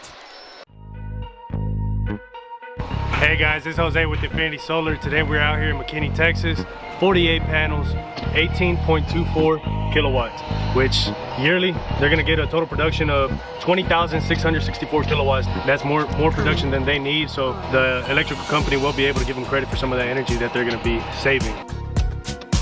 Today we have the SealFab panel. It's a US manufacturer, comes with a 30-year warranty, some of the best warranty in the industry right now. A job this size usually takes companies 2 days to complete. We're gonna knock it out in 1 day. So that works great for our customers. That way they don't have to worry about taking 2 days off from work. They just have to take 1 day, maybe even half a day off their job. So we'll get this customer up and going, ready for the city inspection, and get them up and going with their system.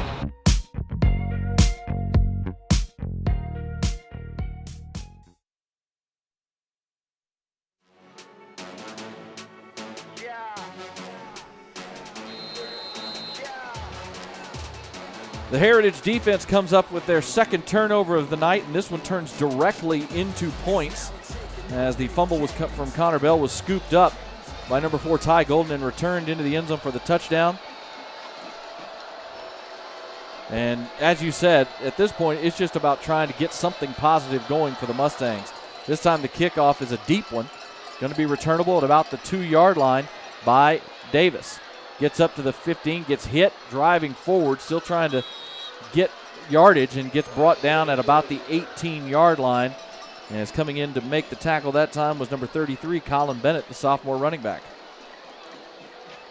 Well, Grapevine's got to put together a drive here. All the things I just said before that fumble certainly hold true here. You've got to give your defense a break. You've got to give yourself something to build around here heading into this second half. Plenty of time with which to operate the offense, but you got to focus on getting 10 yards at a time and moving the chains. Officially 27 yards on that fumble return for Heritage. I think what I'm surprised by most is really they haven't really tried to get the ball into the hands of Rondell Carradine yet in this game.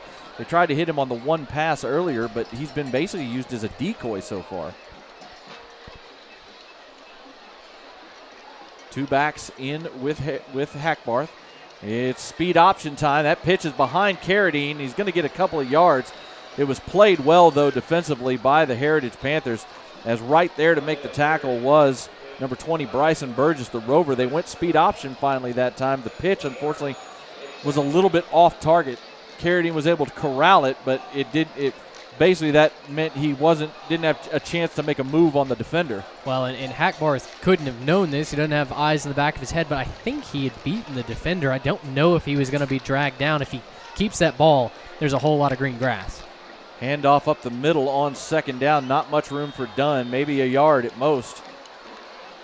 And they're going to set up 3rd and 7. And, we talked about this before the game. So far, this game is being won at the line of scrimmage on both sides of the ball by the Panthers. It absolutely is. And on 3rd down, I was just getting ready to say, how do you get the ball in the hands of Carradine? Well, he just trotted off the field. He's on the sidelines for this 3rd and long.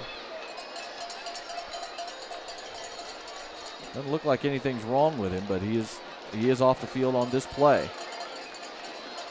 3rd and 7 at the 21-yard line. 2 tight ends in the game for the Mustangs. Snap back. Hackbarth drops back. They fire one out. Caught by Hatton on the near side. He's going to be well short of the first down as Ian Hatton made the grab. Gets tackled at about the 27. It's a gain of about 6, but not close enough for the first down. That time on the tackle, number 7, sophomore Hayden West. The cornerback wrapped up Hatton about a yard short of the first. Actually, it was closer than I thought. They marked him out at the 27-yard line, about a yard short. So Hatton nearly got the first down on that. They did, but again, you're backed up just a little too far in your own end to go for it on 4th down. Snap back to Rhodes. He gets the punt away. This one's high but short. It's going to hit and die at about the 42-yard line. That one just got a little too much under it that time from Rhodes.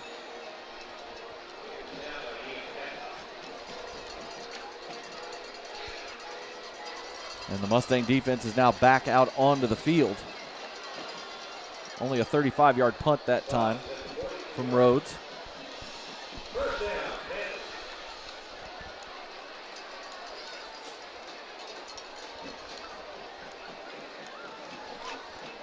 Heritage comes out.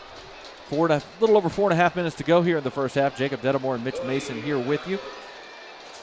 Things not going the way of the Mustangs so far tonight in any way, shape, or form. Snap back, handoff on first down. Bennett accelerates through a hole, shows his quickness and acceleration, gets into Mustang territory. Gain of 11 yards down to the Grapevine 47.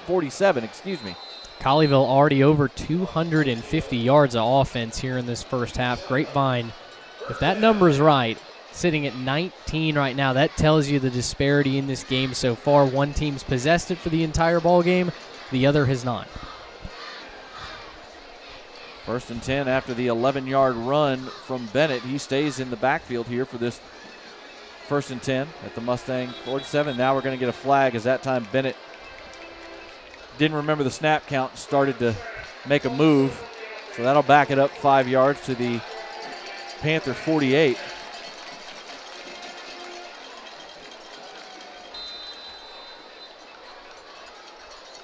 The thing about this Grapevine team on both sides of the ball, but especially on defense, everybody knows this going in. They are an undersized group as compared to a number of the teams they play, so they have to have gap integrity. They have to bring pressure at times from different spots. And right now, they're just getting out-muscled up front. Snap back, and Ulrich going to fire one deep down the field. That pass is caught, and then it's punched out. Ball's on the ground, but it's in the end zone, and I think it's recovered by Grapevine. It is. Great job that time. Bryson Davis is the one who gets it in the end zone after the fumble return. And the Mustang defense tonight, for the first time tonight, makes a huge play. As they had the wide receiver up the seam on the play action, they faked the screen to the near side flat and then fired one deep down the field. Looked like that time they went for number 2, Zach Sogan, who made the grab, but Ryan Hamilton punched it out as he came in to make the tackle. I thought Heritage was going to cover it in the end zone, but number 5, Hayden Golden, couldn't get on top of it, and Bryson Davis did. He had that. Golden did. Yeah. Had that both hands on the football and just couldn't bring it into his body before a Mustang landed on him. And, boy, it's 29-0. You got a lot of road left to go if you're going to come back and make this an interesting game, but you need breaks like that. You have to force turnovers. Grapevine gets a big one there. Mustangs take over their own 21st and 10 after the turnover. Great job by Ryan Hamilton, and now timeout is going to be called as the play clock was about to hit 0, and Coach DeBess goes ahead and calls a timeout here with 3:37 to go. We're going to take a break here. It's 29-0 Heritage on Mustang Friday night. Hi, I'm Russ Teeger. And I'm Laura Teeger. We're the proud owners of AC Pros, family-owned and operated business going on 26 years. And here's a little bit of what we do. Hi, I'm Jim Bradley. I'm a comfort specialist here at AC Pros. We are a full-service residential and light commercial HVAC company. We do sales and service for residential HVAC. We also do windows, attic efficiencies, radiant barrier installation, solar fans to make your system last longer. Today we're out here in Keller servicing one of our customers' outside units. This is Joel, our lead tech, taking care of the maintenance today. At AC Pros, we're small enough to care. After the timeout, 1st and 10, Mustangs have the ball at their own 20. They're in a full house backfield out of the shotgun. Play action. They swing it out to the near side to Dunn, far side to Dunn, but he's only able to get about a yard or two before he gets forced out of bounds. I believe that was number 9, Madden Williams, I think, on the far side. I couldn't tell if it was a 9 or a 6. Made that stop for Heritage. You had Will Matheny working against Jaden Hall, a one-on-one matchup on a post route over the middle. Unfortunately, Grapevine not able to get the ball down the field, but those are the matchups you're going to have to create big chunk plays if you're going to come back. Only a gain of 1 on the screen, and now flags come in as somebody moved on the Grapevine front. So that'll back it up 5 yards. That's a frustrating penalty. There's no reason you should have that happen every time you have a false start. Some sort of procedural lapse, like having the play clock nearly run out on you. It kills that momentum you just got from taking the football away. Pre-snap penalties are what prematurely age coaches. 2nd and 14, now back at the 16-yard line. 3 wide set here for Grapevine. Snap back to Hackbarth. Pass is caught on a slant by Burns. Across the 20 to the 25. That's a gain of 9 yards. So that'll set up a 3rd and 5. Just an easy slant that time from Darius Burns, and a nice throw from Hackbarth on time and on target to give him a 3rd and manageable. Yeah, great pitch and catch. Hayden West playing off coverage there. Grapevine's going to have to throw the football to come back in this one, and then you're going to have to pick your spots like Hackbarth just did there. Again with the 3 wide set on 3rd and 5. Snap back. Hackbarth looking downfield. Now he's rolling out of the pocket and gets rid of it, and the pass is going to be incomplete. Out of bounds. Or is it picked? Are they going to say it's an interception? I think they're going to say this is an interception. They are. I thought he was out of bounds, but they're going to say ball was intercepted. That was number 20, Bryson Burgess, who made a diving interception on the far side of the field in front of the Heritage bench right at the 39-yard line. Oh, not really sure why Hackbarth he ran the wrong way. Went out of the pocket on that one. Yep. But, I mean, the pressure wasn't coming. That's why I'm not really sure what caused him to try to get away. Yeah.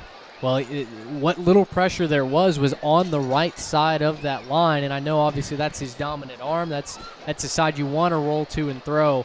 I thought Hackbarth had some room to step up if he was going to and run off the left side, but, boy, another self-inflicted wound for the Mustangs. So Heritage takes over at the Grapevine 39 after the pick. Snap back, play action, pass to the far side. It's caught by Blewett, who breaks a tackle. Nice job again. Blewett is a big, strong wide receiver. We've seen him break multiple tackles tonight. Got about an extra 6 yards on that catch down to the Grapevine 24-yard line for a gain of 15. Yeah, no height and weight on Colleyville's roster, but Blewett's a healthy-sized wide receiver. They have a couple of them out here playing against smaller Grapevine defensive backs, and they're throwing their weight around. Certainly has not been easy to bring them down on first contact. 1st and 10 at the Grapevine, just inside the 24. Snap back, another play action, throw out to Blewett, makes a man miss, inside the 15, down to the 14. And, man, right now Braden Blewett is making his presence known on this offense. Again, that's just a little quick hitch route, and they're letting Blewett be the athlete that he is, and he is making multiple Grapevine defenders miss. You know, we talked about Ulrich coming in, the dual threat ability that he has, but honestly, you focus more on the running ability. Came in with over 300 yards on the ground, just over 550 yards through the air, but boy, he's been impressive slinging the ball tonight. 2nd and a yard. Snap back, handoff inside the 10, near the 6. As I believe that was Kelleher, number 3 on the carry. Check that. Yes, it was Kelleher on the run that time. And they get it to 1st and goal inside the 6. One thing that, one of the reasons we may not be seeing Ulrich run as much is because they have Braden Blewett back. Sure. Braden Blewett hadn't played all year because of injury, and this is his first game back, and you can see the extra dimension that he brings alongside Kai Pruitt at wide receiver. Yeah, Braden Blewett has an offer to Texas Tech. Joey McGuire is emphatic on finding the best athletes around the state of Texas and developing them. Blewett could be another one of those gems. 1st and goal at the 6 after the run, and a little trick play, and it goes wrong, and then they're going to say it was incomplete. Leighton Towery, check that. That was not Leighton Towery. That was Tatum Evans, who almost made the interception that time.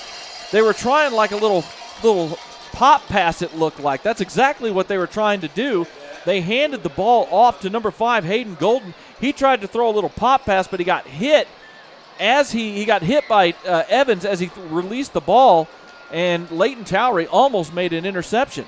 It had to go right through his left hand. He had one engaged. He tried to make a one-handed catch. He did. Snap back, they're throwing the fade route, and that's going to be another touchdown as Blewett gets loose again into the back corner of the end zone, and Ulrich with a beautiful throw right over the top for another Heritage touchdown. Ryan Hamilton lost his man in coverage there. He was up near the line of scrimmage. Didn't see the wide receiver leak out. So the Mustangs nearly come up with a turnover, but can't quite reel it in. And on the next play, Heritage scores with just under a minute to go.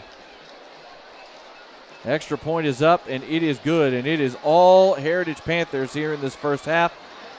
3 turnovers by the Mustangs have turned into 3 touchdowns for the Panthers, and they lead 36-0. This is Mustang Friday Night. Classic Chevrolet and Grapevine is working overtime by extending our biggest Labor Day savings. New Silverados, 400 on the ground and ready for delivery. Not 7, not 8, 10 grand off MSRP. That's right. Our best offers of the year don't take a holiday. New Silverados, 10 grand off. The #1 Chevy dealer in the nation. 63 acres of holiday savings. Get 10 grand off new Silverados before they're sold. This is Texas. This is classic. Compass Church is for you. Join us each week to experience great music, a message that applies to your everyday life, as well as programming for your kids and students to engage on their level. Learn more at compass.church.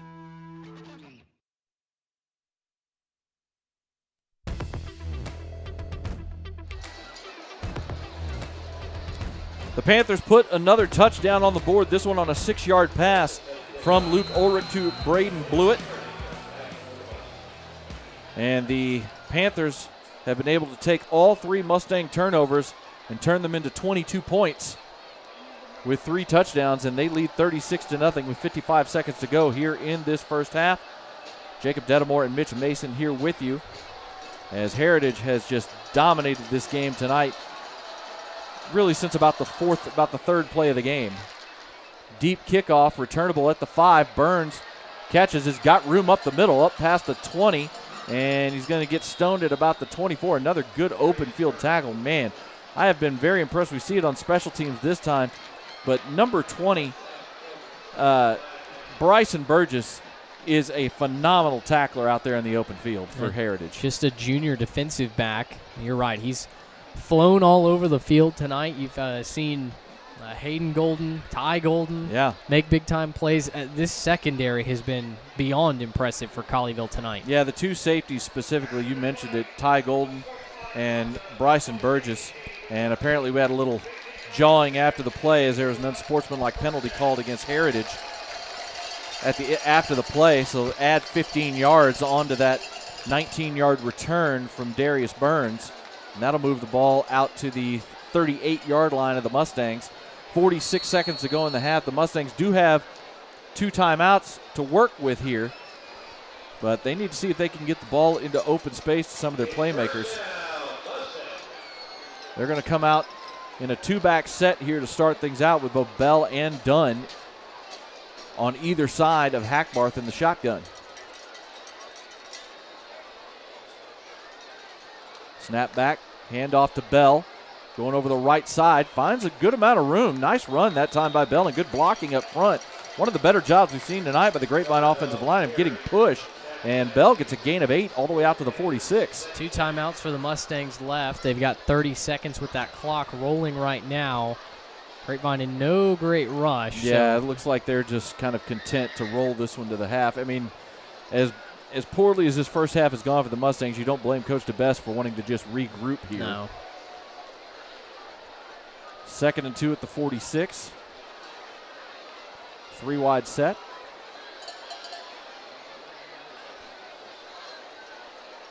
Snap back, dropping back is Hackbarth. He gets pressured immediately, and he's going to get dropped for a big sack. The defense got in there. It ended up being number 15, Stephen Cole, making the sack on the play, but the play was probably made by number 99, who we don't know who that is. We'll see if we can find out at halftime, as he got in there and was the one who made the initial pressure. So we go to the half. It is all Panthers here in this first half. They lead the Mustangs by a score of 36-0. When we come back, we'll have the halftime show for you. This is Mustang Friday Night. Hi, I'm Russ Teeger. And I'm Laura Teeger. We're the proud owners of AC Pros, family-owned and operated business going on 26 years. And here's a little bit of what we do. Hi, I'm Jim Bradley. I'm a comfort specialist here at AC Pros. We are a full-service residential and light commercial HVAC company. We do sales and service for residential HVAC. We also do windows, attic efficiencies, radiant barrier installation, solar fans to make your system last longer. Today we're out here in Keller servicing one of our customers' outside units. This is Joel, our lead tech, taking care of the maintenance today. At AC Pros, we're small enough to care, but big enough to take care of business. Go Mustangs! Compass Church is for you. Join us each week to experience great music, a message that applies to your everyday life, as well as programming for your kids and students to engage on their level. Learn more at compass.church. Living in North Texas provides all of us with an amazing quality of life, including an affordable cost of living, outstanding schools, unbelievable cultural opportunities, and the best sports around. But we also have to put up with severe storms. Hi folks, Champion Sports Radio President and Founder Thomas Lee here to tell you when a hail or windstorm comes through your neighborhood, do what we did and call Greenleaf Roofing. Greenleaf Roofing is a fully insured, locally owned and operated company built on the values of amazing craftsmanship, affordable options, and innovative solutions. And they are proud that those values still stand as a foundation for their business today. And did I mention Greenleaf Roofing has 24-hour emergency service available? It's nice to know Greenleaf Roofing will be there in a hurry if you need them. After the first experience, I became a customer for life and have used them on 3 different homes. But don't just take my word for it. Learn about the Greenleaf Roofing difference yourself by calling them at 972-379-9109 or go online to greenleaf-roofing.com to find out how you can get your free quote. Greenleaf Roofing, the #1 choice for all your roofing needs. There's a time and a place for everything. As you'll see, projections for the next quarter are... He shoots, he scores! 2 points for team middle management. The office is not one of them. Jack, can I see you in my office? No pouting, it's your ball. Let's see what you got. But Whirly Ball is. For corporate events, team building, and private parties, Whirly Ball in Hearst and Plano is electric fun. Test your skills on the arcade games. Zip around in your Whirly Bug for a Whirly Ball competition. Or play the most affordable laser tag in the city. Learn more at whirlyball.info.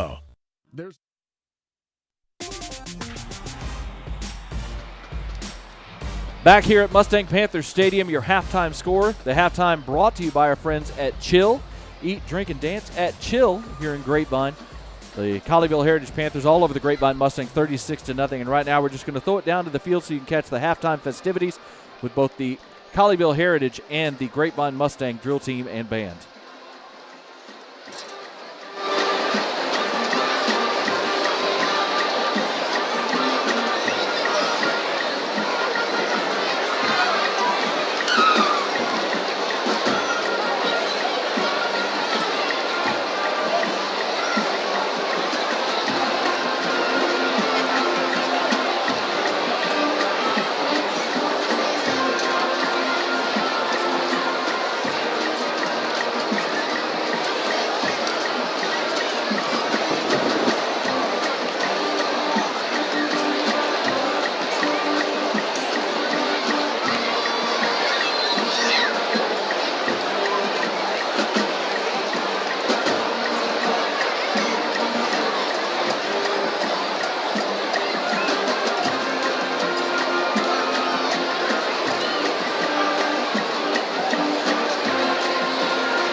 is under the leadership of Woodland Captain Cody Command. Captain Owen Production Captain David Huff and our Chief Diamond Master. And Captain Lily Highlander and Kayla Smith. Logistics Captain Ayan Sayano, Tommy, and Adam Shepherd, Candy Bob, Caleb Taylor, and Elizabeth Dunn. Member of the week is Emma Rasmussen. President of the week is Katie Club. Officer of the week is Emma Smith. Spirit member of the week is Gavin Cornwell. Section of the week is Trumpet. Tonight, P-Cat Band will be performing the first three movements of their contest show Boss. The band is under the direction of Cody Hack, Jackson Beer, Sean Ryan, Nick Bodette, and Dr. Martin Kabir.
hear it for the Colleyville Heritage High School, Panther Marching Band, and Varsity Premier Potato Singers.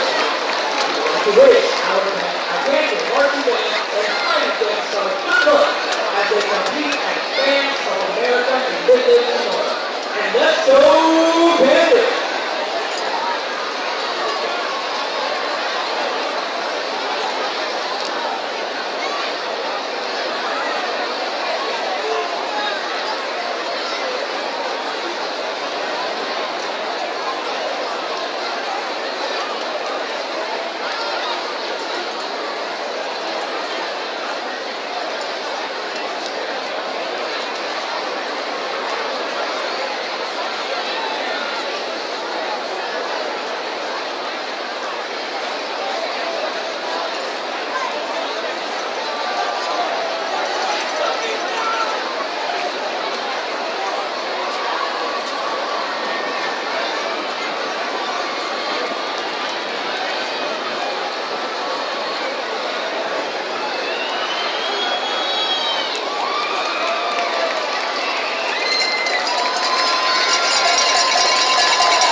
Good evening, ladies and gentlemen. It's like a pleasure to welcome you to halftime Mustang style. We're here at halftime Mustang Grapevine High School. We're proud to present you award-winning fabulous police officers in their great performance. The police officers from left to right are Lieutenant Brady Callahan, Lieutenant Claire Stacy, Captain Katie Benson, First Lieutenant Ava Shondow, and Lieutenant Hannah Marchbanks. Police Social Officers are President Sarah Randolph, Vice President Emily Daniel, Secretary Emily Franks, Historian Emily Whitman, Chancellor Emily Dunn, Social Media Administrator Kathleen Mandel, Foreign Secretary Angela Alexander, and Student Advocate Abby Fry.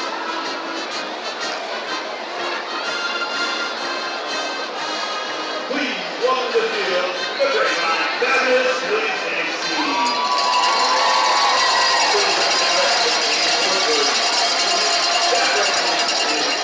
Mr. Ray. Thank you for all you do for the kids. Grapevine High School, Mr. Ray.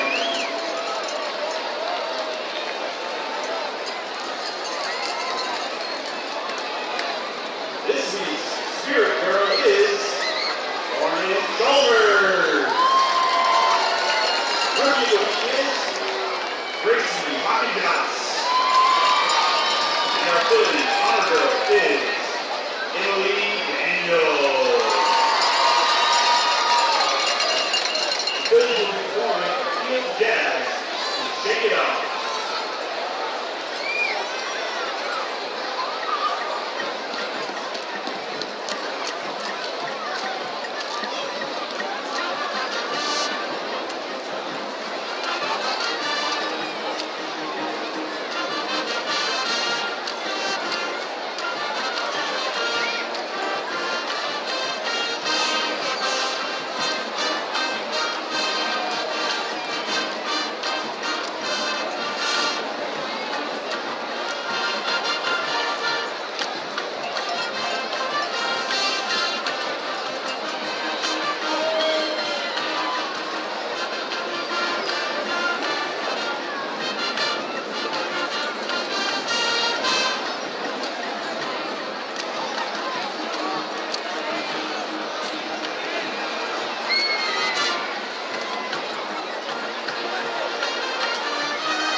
members of the Grapevine High School Marching Bands.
Hey guys, this is Jose with Infinity Solar. Today we're out here in McKinney, Texas. 48 panels, 18.24 kilowatts, which yearly they're gonna get a total production of 20,664 kilowatts. That's more production than they need, so the electrical company will be able to give them credit for some of that energy that they're gonna be saving. Today we have the Seal Fab panel. It's a US manufactured, comes with a 30-year warranty, some of the best warranty in the industry right now. A job this size usually takes companies 2 days to complete. We're gonna knock it out in 1 day. So that works great for our customers. That way they don't have to worry about taking 2 days off from work. They just have to take 1 day, maybe even half a day off their job. So we'll get this customer up and going, ready for the city inspection, and get them up and going with their system.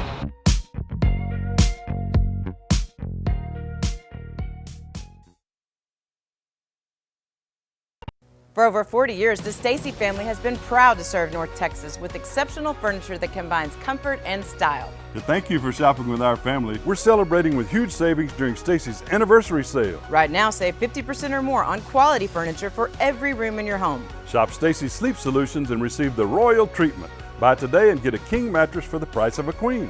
It's all on sale during... Back here for the start of the second half here at Mustang Panthers Stadium as the Mustangs kick off. Hayden Rhodes boots one into the end zone for a touchback. And the Panthers will start the third quarter on their own 25-yard line. Jacob Dedamore and Mitch Mason here with you as this third quarter brought to you by our friends at Chill. And it was all Heritage Panthers in that first half as the Mustangs, I think at this point, are just looking to see if they can just get some positive things going in the second half. Yeah, I totally agree. At this point, Grapevine's got to shift to a game plan mindset. It's 36-0. Colleyville Heritage has dominated every statistical category. Their offense is back out on the field. For Grapevine, I think you're looking for some keys to the game for next week. 1st and 10 for Heritage as they come out 3 wide, and now a flag before they can even snap it. When he says domination in pretty much every category, he's not kidding, folks, as Mitch is right on. 310 total yards for Heritage in the first half to 36 for Grapevine. The Mustangs turned the ball over 3 times. All 3 of those turnovers turned into Panther touchdowns, one of them directly on a fumble return. But the passing attack is really where it was at for Heritage. Luke Ulrich in the first half, 15 of 19, 223 yards and 3 touchdowns. 2 of those going to Braden Blewett as a handoff on first down. Out across the 20 to about the 25 for Colin Bennett. The sophomore gets a 5-yard gain back to the original line of scrimmage to make it 2nd and 10. The returning Braden Blewett in his first game of the season after coming back from injury, and he has made his presence known with 6 catches for 102 yards and 2 scores in that first half. The running attack, even though it hasn't been as big a part of the offense, has been effective when they've done it for Heritage, as both Colin Bennett and Ryan Kelleher have been effective. Pressure on 2nd down. Ulrich gets away again, and the pass is intercepted inside the 20, the 10, and almost into the end zone. Getting tripped up, Ulrich made this touchdown-saving tackle as Brady Boozer stepped in front of that pass and took it down to the Panthers 2. Ulrich has gotten away from so much pressure tonight, and until that pass, he hadn't made a mistake. But Brady Boozer reads the eyes of the quarterbacks, able to come downhill and nearly had a pick 6 to pay it off. That's the 2nd turnover of the night for the Heritage offense. The one they had in the first half was a fumble down on the Grapevine end of the field that didn't turn into anything. But the Mustangs have a chance to turn this one into points as they have the ball 1st and goal on the 2 after it's about a 28-yard return from Brady Boozer. You're right, Ulrich again got away from the pressure. Looked like he was going to be able to find a receiver, but Boozer came in and stepped right in front of that throw. Grapevine's going to have to waste a timeout here. They didn't have all their personnel. They had offensive linemen on the far end of the bench that didn't realize, I guess, the turnover had happened. Yeah, that's sprinting on late. That's going to drive Coach DeBess and the rest of this Grapevine coaching staff nuts. You have the quick change, and guys don't have their stuff together. We're going to go ahead and take a quick break. This is Mustang Friday Night.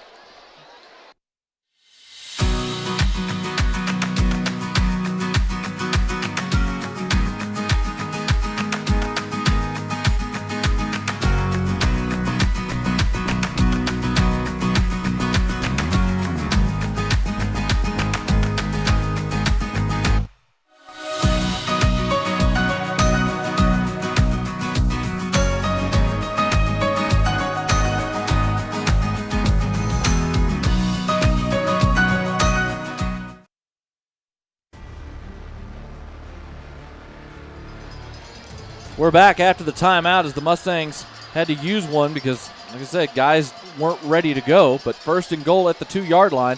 Power pistol formation with Bell and Dunn both in the backfield. Snap back. It's a fake. It's a little speed option to Dunn. Makes a man miss and walks it into the corral for the touchdown. But we have a flag down on the play. They went speed option that time with Dunn, but I think this one's going to be coming back. I think this is going to be a hold against Brady Wagner, unfortunately for Grapevine. Not only does it negate the touchdown, but Jacob, it's going to back you up as well. So back that up now to the 12-yard line after the holding penalty. They faked the handoff to Bell up the middle and went speed option with Dunn. And I tell you what, it was a great effort by DeMontrez Dunn. He made a man miss in the open field about the 4-yard line and got into the end zone, but I think it was Wagner got called for the hold there. By the way, we found out who number 99 is. It's Evan Naeda, who we have as number 98 on our roster, so it's just a little misprint there. So 1st and goal once again for the Mustangs. Now they're back at the 12. Snap back, they go speed option again, and they get it to Carradine. Carradine gets the corner and then gets taken down out of bounds. See where they mark him down. They're going to mark him out at about the 7-yard line, so it'll be a gain of 5, 2nd and goal.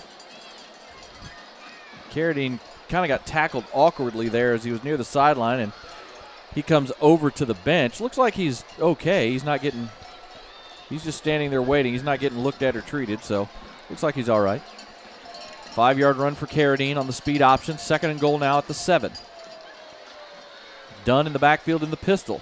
Now Wagner moves back there, joining Hackbarth. Snap back, handoff to Dunn, trying to find room in the middle of this defense, and going to get about 2 yards, I think, to about the 5 before he gets driven back, as that was number 99, Naeda, who just kind of packed things in on that defensive front. These 2 big sophomores for Heritage really are strong guys who fill the hole in Naeda and Demarius Logan. I have to imagine this is 4-down territory. You're down, for sure. Down a million. But if Grapevine's going to get in the end zone, it's not going to be up the middle. Colleyville's packed the box. 3rd and goal now from the 5. Bell in the backfield. Snap back to Hackbarth. Play action. Hackbarth fires one into the end zone, and that's going to be an incomplete pass. He was trying to hit Carradine on a quick out. Carradine was looking around, I think, for a flag. Thought maybe he got grabbed on his outbreak. He was covered that time by number 20, Bryson Burgess, who's been making plays all over the field tonight. It's an arrow route there from Carradine, and it was wide open. Hackbarth's got to have a little bit more touch on that throw. Kind of fired a bullet in there, and I don't think he needed to. So the Mustangs will go for it. Colby Eckert checks in. And then he's in the slot. 4th and goal for the Mustangs. Carradine coming in motion. Snap back, play action. They swing it out, and it's incomplete. The pass was a little too tall for Carradine. They tried to set up a backside screen to Carradine, and the Panthers defense comes up with a turnover on downs after the interception from Brady Boozer, and the Mustangs are not able to cash in. Boy, it's frustrating for the Mustangs offense. Even if Carradine had made that catch, I don't know that he would have been be interesting because the end zone. Yeah. He had a blocker out in front, and it looked like the blocker was on the one defender, but there was somebody coming out from kind of the inside of the defense coming out towards Carradine. It would have been interesting to see if Carradine would have been able to get into the end zone from that position on the field, but regardless, the pass was too tall. Carradine had it go off his fingertips. Now the Panthers come back on the field at their own 5. 1st down, handoff to Bennett. Finds room, runs through an arm tackle, and gets out near the 15. It's a gain of 9 for the sophomore Colin Bennett. He had a really strong first half on the ground, as he had 4 carries for 35 yards in that first half. And gets 9 here. Boy, it felt like so much more. Kelleher only had 6 carries for 22 yards, but you combine that with the effective passing that Colleyville had, and Kelleher and Bennett were able to pick up key 3rd downs. I think that's why it felt like they were more dominating than the stats would show. Bennett takes the handoff again. Is going to get the 1st down out across the 15 to about the 17, so it's a gain of 3, and they'll move the chains. Just methodically picking up first downs and moving the chains. That's what Colleyville's done all day today. They've had some big chunk plays as well, but regardless, it's been that ability to pick up first downs really whenever they've wanted to. That's kind of sealed Grapevine's fate to this point.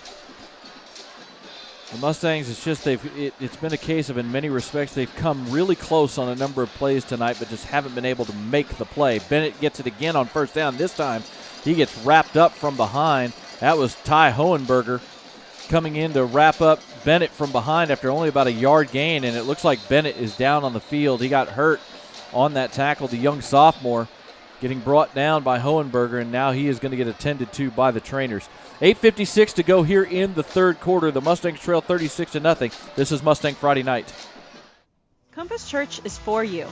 Join us each week to experience great music, a message that applies to your everyday life, as well as programming for your kids and students to engage on their level. Learn more at compass.church.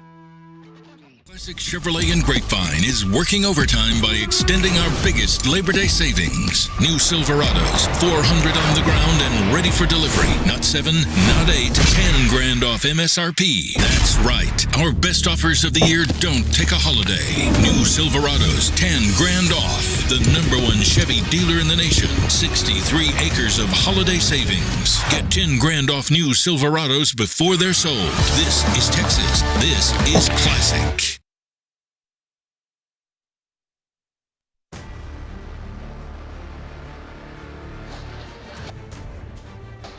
Colin Bennett comes off the field under his own power, although he did have a bit of a limp, but he walks to the sidelines. 2nd and 9 now at the 18 for the Panthers. Kelleher in the backfield, play action. Ulrich gets pressured, immediately steps away, and now he runs a little bit, but he gets brought down from behind. Nice open field tackle that time.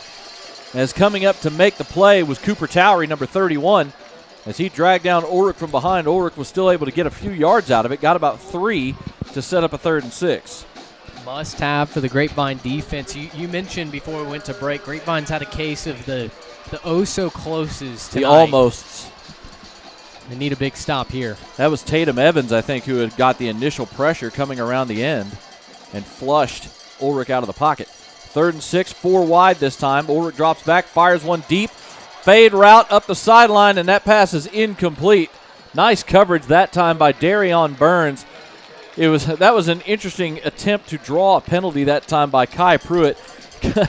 Burns is running with him step for step, and Kai Pruitt basically kind of jumps on his shoulders and tries to act like he's being interfered with, but the ref didn't buy it. Yeah, Pruitt definitely tried to pull Burns onto him to get the flag. It doesn't end up coming, and I think this is the first time that Colleyville's punted all night. First time tonight that the Mustangs have forced a punt on defense. They did have the one stop on the fumble in the first half, and of course they had the pick on the last possession, but this is the first time they've actually forced a 3 and out. Snap is back, and the punt is away, and it's caught at the 48, but knee was down on the ground as that was Thomas Powers back there to receive it, and he had the knee on the ground when he caught it, and they'll mark him down at the 49. That is Ulrich, who handles the punting duties, the quarterback. And a little bit of a short punt that time, only about 27 yards on the punt. So the Mustangs will take over near midfield as the defense does their job, giving up, with Heritage taking the ball over deep in their own end, and they force the punt. Have to get Carradine the ball in space on this drive. That was one thing. We'll talk about that more here in just a minute. 1st and 10. Snap back, speed option play, pitched out. Carradine gets it this time. He gets the block on the corner, and nice gain that time. DeMontrez Dunn had a nice block on the edge to spring Carradine into Heritage territory, marked out at the 43-yard line, a gain of 8. We talked about that, you and I did, at halftime off the air, that we were surprised they didn't try to get Carradine more involved in the offense with the ball in his hands. They seemed like they were trying to use him as a bit of a decoy in the first half, and he ended up only with 2 touches of the ball in the first half. Well, and he was tackled awkwardly a couple of times in that first half. It's tough to tell if he's fully healthy or not. He looked fine on that play, but just a head-scratching decision there. Another speed option play as Carradine came in motion, trying to get the corner. He's going to get knocked out of bounds, and he's going to ends up being a no gain on the play. Great job by the Heritage defense as coming up to make the hit was Hayden West, the sophomore, and ended up knocking Carradine out for no gain. You can see there's been more of a concerted effort here so far in the third quarter to get more touches for Carradine on offense. I wonder if Grapevine's game plan was, after Carradine came back, had such an explosive week last Friday night, I wonder if they felt like Heritage would key in on him to the point where they couldn't go to him, and so they went to other options. Clearly didn't work. I think you've got to ride with your playmaker. Snap back on 3rd and 2. Hackbarth looking to throw, fires one deep, and that pass is going to be incomplete. Looked like it might have been a little early contact as number 4, Ty Golden, came over the top of Brady Wagner to knock that ball away. A lot of times you'll get a penalty on that just because it looked like he was right on the, came over the top. You can't go through the wide receiver to make a play on the ball, and it's close. Close. I think that's a fine no call. That replay brought to you by Black Walnut Cafe. But the Mustangs will keep the offense on the field. Oh, no. But a flag comes down as they line up. You've got a false start on... Yeah, and Coach DeBest is just irate on the sidelines right now, and he screams for the punt team to come on the field. After that, another pre-snap penalty. It was a miscommunication in the snap count. I think it was Hunter Caudle who gets called for the false start. He and Hackbarth were going back and forth, arguing over what the actual signal was. Hackbarth was trying to call an audible, an adjustment at the line of scrimmage. So Hayden Rhodes on for the punt.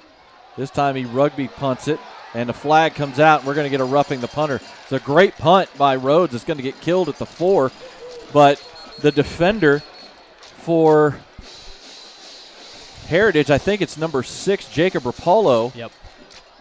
Runs, we'll see if it's roughing or running into, but he hits Rhodes after he punted the ball, so it's going to be a penalty of some kind. Even if it's a running into, this might get the offense back on the field to go for it if it's still 4th down. The Mustangs are putting their helmets back on the offenses, so I think this is going to be roughing. Still haven't heard a call yet from the referee. Yeah, Colleyville defense is coming up onto the field as well, so this is going to should be a personal foul. Well, they get the 5-yard variety. They said running into, not roughing. Well, I guess Grapevine's just going to go for it. Yeah, but it puts it back to 4th and 2. Sure. So, yeah, the offense will come back on the field.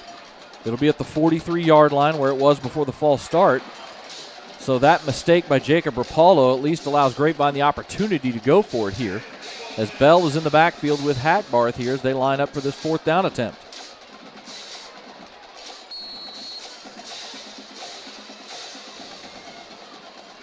Snap back, handoff to Bell. Nope, it's a speed option. Here, Carradine has it, got the first down. He's into the open field, inside the 10, and he gets dragged down from behind as Ty Golden made the touchdown saving tackle. They finally get the blocking they've had on the edge, and Carradine uses that speed and accelerates, gets brought down at the 5-yard line, a gain of 38 yards. Carradine doesn't need much room to get going. His speed is some of the best that you're going to see in Texas high school football. He just outruns the Heritage defense. Oh, yeah, he got a little sliver. They got the blocks on the outside, and he just accelerated. 1st and goal at the 5, so the Mustangs are back inside the 10-yard line. 3rd trip tonight inside the 10. The first 2 times ended in a fumble and a turnover on downs.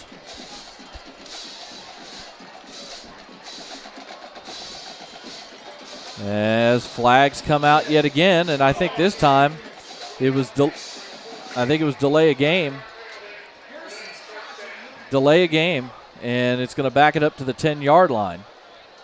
Now Hackbarth has got the play clock right there in his windshield, but just didn't see it ticking down to 0. And Jacob, it's felt like every single time Grapevine gets into the red zone, yeah, it's a silly penalty that backs them up. Yeah. It's been mistakes all over the field tonight. Speed option, they get the ball to Dunn. He makes a man miss, gets inside the 5, down to about the 4. Nice block, kick-out block by Brady Wagner that time. Opened the hole for Dunn. And again, I give credit to Heritage. Another good open field tackle. That's the 3rd touchdown saving tackle we've seen in this quarter. As this time again, it was a combination of Bryson Burgess and Madden Williams who made that stop. Gain of about 5.5 yards, so it's 2nd and goal now just inside the 5. They go power pistol this time with both Bell and Dunn in the backfield. 2 tight ends. Snap back, hand off to Bell, finding room inside the 5 and down to about the 1, maybe the 2. See where they mark it. They're going to mark him about the 1.5 yard line, so give him 3 yards. You know, it's interesting, going back a couple of plays ago on that 4th down conversion, Carradine got that big corner, but I thought he might have actually handed it to Bell, because if he had, Bell had a truck-wide hole that he would have had a good 20 yards himself if they had given it to Bell. 3rd and goal for the Mustangs, just inside the 2. Split backs with Bell and Dunn. Snap back, hand off to Bell again. He's driving forward, and he's close. Let's see, it looks like they're going to mark him just short of, no, it is a touchdown! Bell's able to get the ball over the goal line, and the Mustangs are on the board as Connor Bell powers his way into the end zone for the first score of the night. That speed option had the Colleyville linebackers worrying if he was going to go out to the edge, kick it out to Carradine, and instead they go inside to Bell on back-to-back plays. Grapevine's on the board. Yeah, and Bell, JC, he was getting pulled down and basically was able to just lunge forward and get the ball on the goal line. Hayden Rhodes on for the extra point. The kick is up, and the kick is good. 4:22 to go in the 3rd quarter. The Mustangs get on the board. It's 36-7. This is Mustang Friday Night. Living in North Texas provides all of us with an amazing quality of life, including an affordable cost of living, outstanding schools, unbelievable cultural opportunities, and the best sports around. But we also have to put up with severe storms. Hi folks, Champion Sports Radio President and Founder Thomas Lee here to tell you when a hail or windstorm comes through your neighborhood, do what we did and call Greenleaf Roofing. Greenleaf Roofing is a fully insured, locally owned and operated company built on the values of amazing craftsmanship, affordable options, and innovative solutions. And they are proud that those values still stand as a foundation for their business today. And did I mention Greenleaf Roofing has 24-hour emergency service available? It's nice to know Greenleaf Roofing will be there in a hurry if you need them. After the first experience, I became a customer for life and have used them on 3 different homes. But don't just take my word for it. Learn about the Greenleaf Roofing difference yourself by calling them at 972-379-9109 or go online to greenleaf-roofing.com to find out how you can get your free quote. Greenleaf Roofing, the #1 choice for all your roofing needs.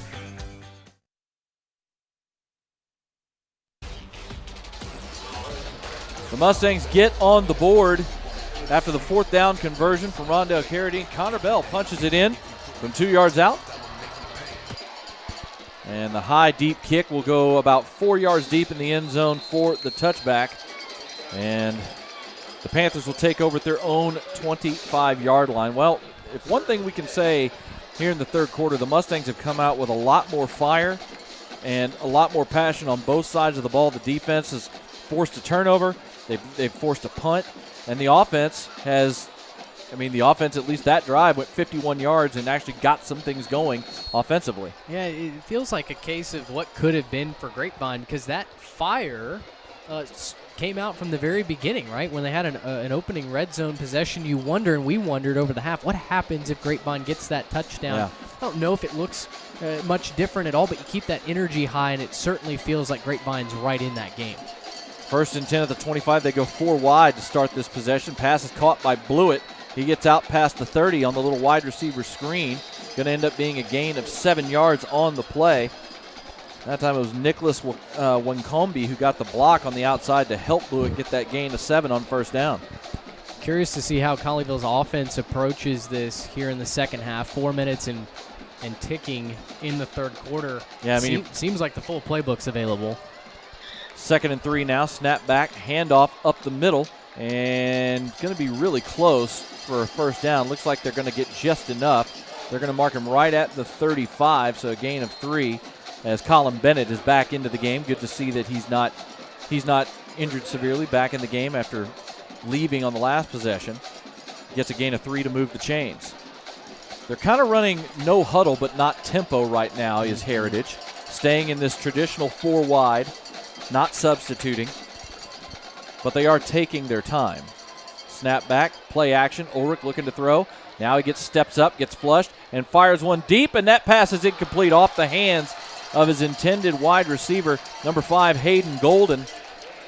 As that pass was a little bit tall, but he almost came down with it I've been impressed tonight by Ulrich's ability to throw on the move as well, as he's really made some good throws when stepping up or being flushed out of the pocket. He has had impeccable feel around the line of scrimmage. There have been a couple of plays where I wondered, he's going to run past the line of scrimmage, and then he literally just pulls up kind of on the border and throws. Hayden Golden, he'll tell you after the game he should have caught that. 2nd and 10 now at the 35-yard line. Snap back, play action. Ulrich gets pressured again and almost intercepted. And now we're going to get a penalty. I think we're going to get a roughing the passer on Major Hecht. Hecht hit Ulrich right as he threw, but the referee just dropped the flag, and I think they're going to call Hecht for a roughing the passer penalty. Let's see. We're getting a replay. I don't know what the penalty is for. He tackled him around the legs, so I don't know really what the penalty was for. Well, they called a face mask against Grapevine. On that? Evidently. I didn't see what happened. The head ref dropped it at the side of where Ulrich went down, so I wonder if there was something after the play. Oh, man, I don't know. That's a sloppy one. He literally wrapped up Ulrich around the legs right as he's releasing the ball. I don't see where the roughing the passer is on that play. But regardless, it's a 15-yard penalty out to midfield. Handoff to Bennett. He accelerates through the hole into Grapevine territory. Gets a gain of 6 down to the 44. Yeah, you've got Devin Thomas is actually out of the ball game, limped over to the sideline with an injury. He may be getting ready to go back in right now, but you're missing a little bit of that power from the nose tackle spot. Colleyville runs it right up the middle.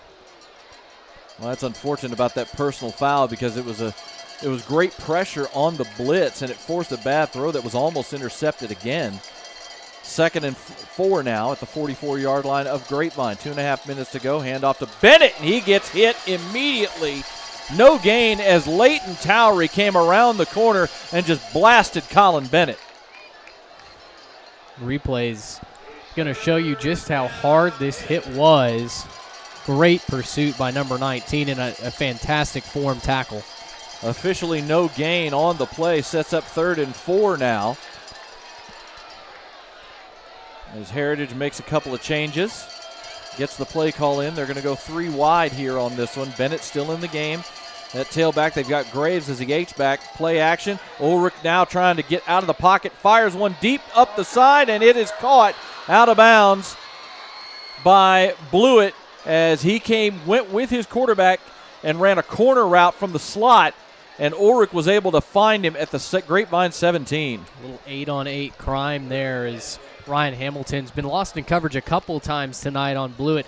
It's hard to fault him, though. I mean, Blewett's got an offer from Texas Tech for a reason, a tremendous athlete, and the size, the ability to go up and box a defender out as well certainly doesn't help. Well, and again, just another really good throw from Ulrich as he was getting pressured and flushing to his left and is able to just drop one right on target in front of the sideline. 1st and 10 at the 17. Kelleher gets the handoff this time. Going over the left side, powers his way forward down to about the 12 for a gain of 5. There's Devin Thomas coming back in. Checks in for Ty Hohenberger now. But again, we talked about how the Mustangs have come so close on so many plays, but Ulrich, or whether it's Ulrich or somebody else, just is able to just get that little extra step and make the play for Heritage. Colleyville's had an answer almost every single time Grapevine's nearly made a big play. 2nd and 5 at the Mustangs 12. Snap back, play action. You're going for the end zone, and that's going to be incomplete as he was trying once again to hit Blewett. That time, I think that was Burns that was up to the task on the coverage. Tried to go to that back corner, and Burns just kept Blewett from getting to the ball there. Nice job by the coverage by Darion Burns. Burns forcing Blewett wide, not allowing him to have that inside leverage, and that was ultimately what kept that from being completed. 1:05 to go here in the 3rd quarter. 3rd and 5 now for the Panthers. They're at the Mustang 12-yard line. Again, they go with the 3 wide set. With Graves as the H-back. Kelleher in the backfield. Snap back. Play action. Ulrich fires one over the middle. It's high, and it is caught for the touchdown. Caleb Blewett once again. That time, Ulrich threw it up where Blewett could go up and get it, and Blewett went up, got it, and survived the hit. as he went to the ground, and the Panthers are on the board once again. Just nobody home in the middle of the defense for the Mustangs there. No deep safety. Obviously, you're in a goal line situation, but you still need safeties monitoring that center field, and Blewett able to take advantage. His third touchdown catch of the night. Extra point is up, and it is good. It's 43-7 Heritage with just under a minute to go here in the third quarter. This quarter brought to you by our friends at Classic Chevrolet. We'll take a break here on Mustang Friday Night. Each year across the United States, young lives are lost to sudden cardiac arrest, and our communities are left to pick up the pieces. That's what happened in April of 2009 when Zachary Schraw lost his life to an undiagnosed heart condition after collapsing suddenly during a Plano East Senior High School football practice. After his death, Zach's loved ones knew it was time to take action to protect young hearts across North Texas from this silent killer. Since its establishment in 2009, Living for Zachary has impacted thousands of families by providing heart screenings for ages 12 to 22, donating AEDs to youth-based organizations, and training community members in the use of CPR, all with the goal of saving lives. Sudden cardiac arrest doesn't wait, so we can't either. Schedule your child's heart screening today, apply for an AED for your organization, or make a donation that could change a life forever. Together, we can give our children's hearts a second chance. Join the movement to save young hearts at livingforzachary.org today.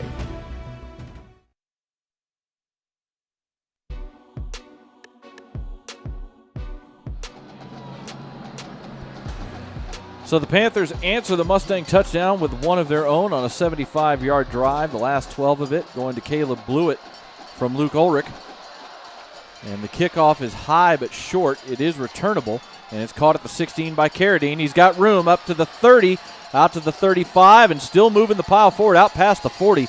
Nice return by Rondell Carradine out to the 42-yard line. Carradine's got just a special ability to burst through that hole. Actually fielded that like a ground ball. I think almost. that ball bounced. It might have. It looked like it might have hit the turf. We're getting a view of it. He caught it right above his shoe tops at about the 14-yard line, 15-yard line, and ends up getting 27 yards on the return. Great job by Carradine. And give credit to the Mustang special teams unit. They had some good blocking on that return that time. So the Mustangs will take over at their own 42. This will probably be the last play of the third quarter here.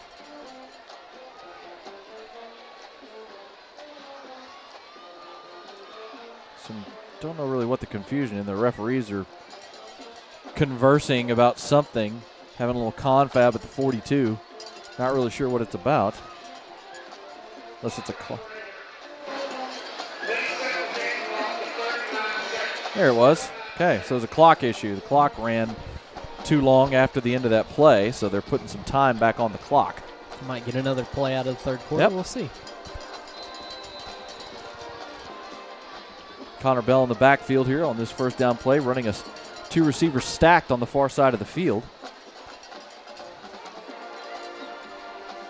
Snap back, little quick wide receiver screen, and all over it is the Panthers defense. That is a phenomenal job. The pass was caught by Eckert, but coming up to make the stop that time was number 23, Jaden Hall. Just fought through the block and dropped him for a loss of 2 yards. Made the tackle through a block in the back, too. I think had that play gone for any sort of a gain, Will Matheny was going to get called for a block in the back, but the official pocketing the flag over there with the loss.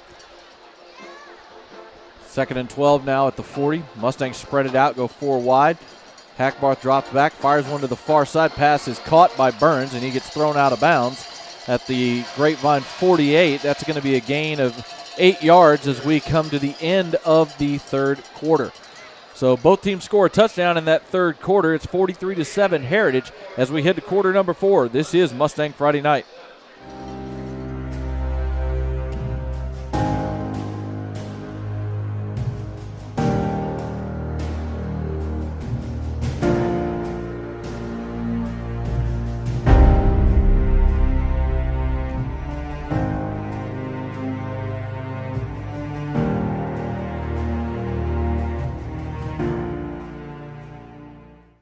Church is for you. Join us each week to experience great music, a message that applies to your everyday life, as well as programming for your kids and students to engage on their level. Learn more at compass.church.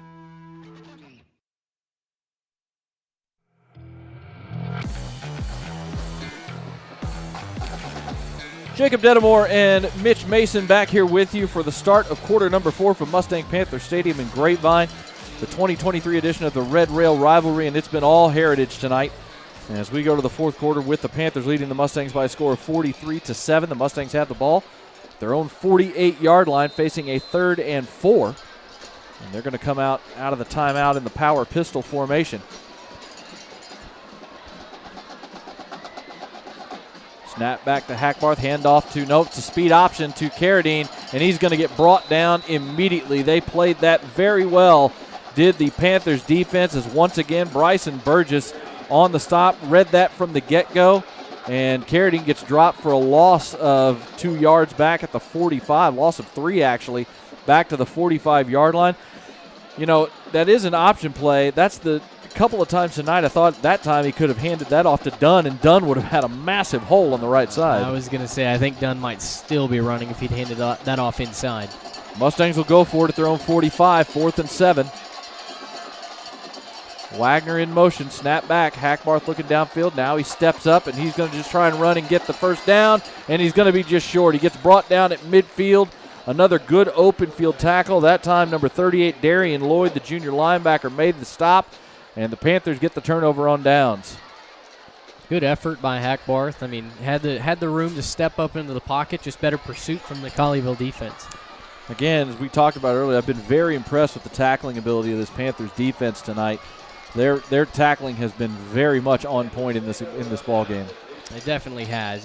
It's eliminated a number of different drives that Grapevine has either looked like they were going to have or kind of cut down on some of those explosive plays. The Panthers have won in all 3 phases tonight. So they take over at midfield, 1st and 10. Snap back, handoff to Kelleher up the middle, and he gets stoned right at the line of scrimmage by Leighton Towery and Tatum Evans and gets driven back. Actually, they're going to give him forward progress of a yard. Check that. That was backup quarterback Brody Weaver. The handoff was to Kelleher, but it looks like Luke Ulrich's night is done as the backup quarterback Brody Weaver, number 13, the sophomore, is in the game to run the offense here. Somehow they gave Kelleher a yard on that play. Little bubble screen. Tackle is missed and then cleaned up by Bryson Davis. Going to end up being a gain to the 45 of about 4 yards on the play. On the catch that time was number 16, Cash McMahon, the wide receiver. Nice job by Bryson Davis, though, on that play, cleaning up. Sure. Yeah, good pursuit out there to the boundary. You know, just as impressed as we have been with Colleyville's ability to tackle, Grapevine has really struggled in that, especially in the secondary. 3rd and 5 now for the Panthers at the Mustang 45-yard line. Snap back, handoff up the middle. Nothing doing really for Kelleher. He gets dropped after about a gain of a yard as Major Hecht came off the edge and made the stop to set up 4th down. We'll see if, especially since they have some reserves in the game, see if Heritage decides to maybe go ahead and run their offense, but it looks like the punt team is going to come on. Well, Grapevine's run defense has been really impressive. It's been solid, yeah. It certainly has. Colleyville has not dominated you on the ground. That was kind of the concern coming in. Both teams having had games where they rushed for over 300 yards. It felt like it was going to be a battle in the trenches. Colleyville's really won this game through the air. We talked about Ulrich hadn't had to run the football down. Snap is back, and Eckert punts it, but it's sideways and goes out of bounds after only a 5-yard punt. That one was really mishit by Ryan Zuckert. He's the backup punter for this team. Normally it is the quarterback, Luke Ulrich, who does the punting duties, and that time only a 5-yard punt to the Mustang 39-yard line. Don't know that Ulrich's job as the first-string punter is going to be threatened off that. No, don't think so. You are correct, though, about the ground game of Heritage. I mean, Colin Bennett has popped a couple of runs tonight and has looked pretty solid, but most of the damage has been done through the air, including Kelleher throwing kind of off schedule as well. Or not Kelleher, Ulrich throwing off schedule. 1st and 10 at the 39, snap back to Harrison. He gets flushed, rolling to his right now, looking for somebody to throw to, and then just throws it away once he was outside the pocket. Nobody downfield that was open. He did a good job of getting away from the pressure that time to avoid the sack. He had Wagner at 2 different opportunities. One right out of the line of scrimmage. The second The first time he kind of pumped and looked for someone off schedule, but wasn't able to find his tight end on either occasion. Just has to send it into the bench. 2nd and 10.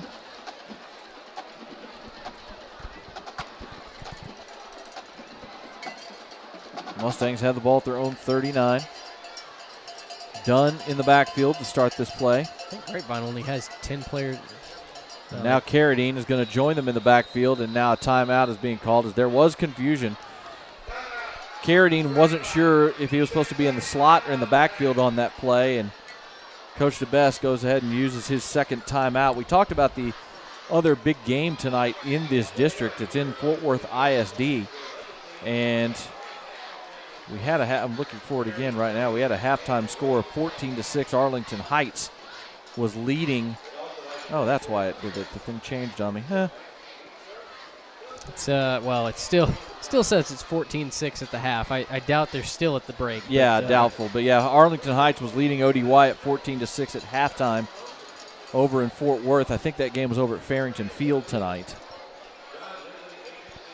Those were the other two 1-0 teams in this district, so we'll see how that one turns out. That'll have a significant impact as far as not only standings but positioning for the 4 playoff spots in this district. Grapevine obviously going to fall to 1-1.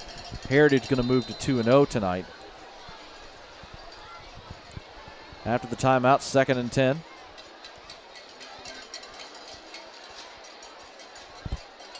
Out of the pistol, they go option. They pitch it to Carradine. He's got blockers out in front, but he slips and falls. As he was trying to make his cut, he was going to cut behind the block, I think, of Will Matheny on the outside, and it looked like the blocking was there, but as he tried to make his cut up the field, he just slipped and fell. That was going to be a big game. It was. Carradine. The turf monster comes up and gets him. I kind of wonder what else is going to go wrong for Grapevine tonight. Yeah, there was a big gap. That was one of those plays that if Carradine doesn't slip, he might have scored with his speed. 3rd and 9 now.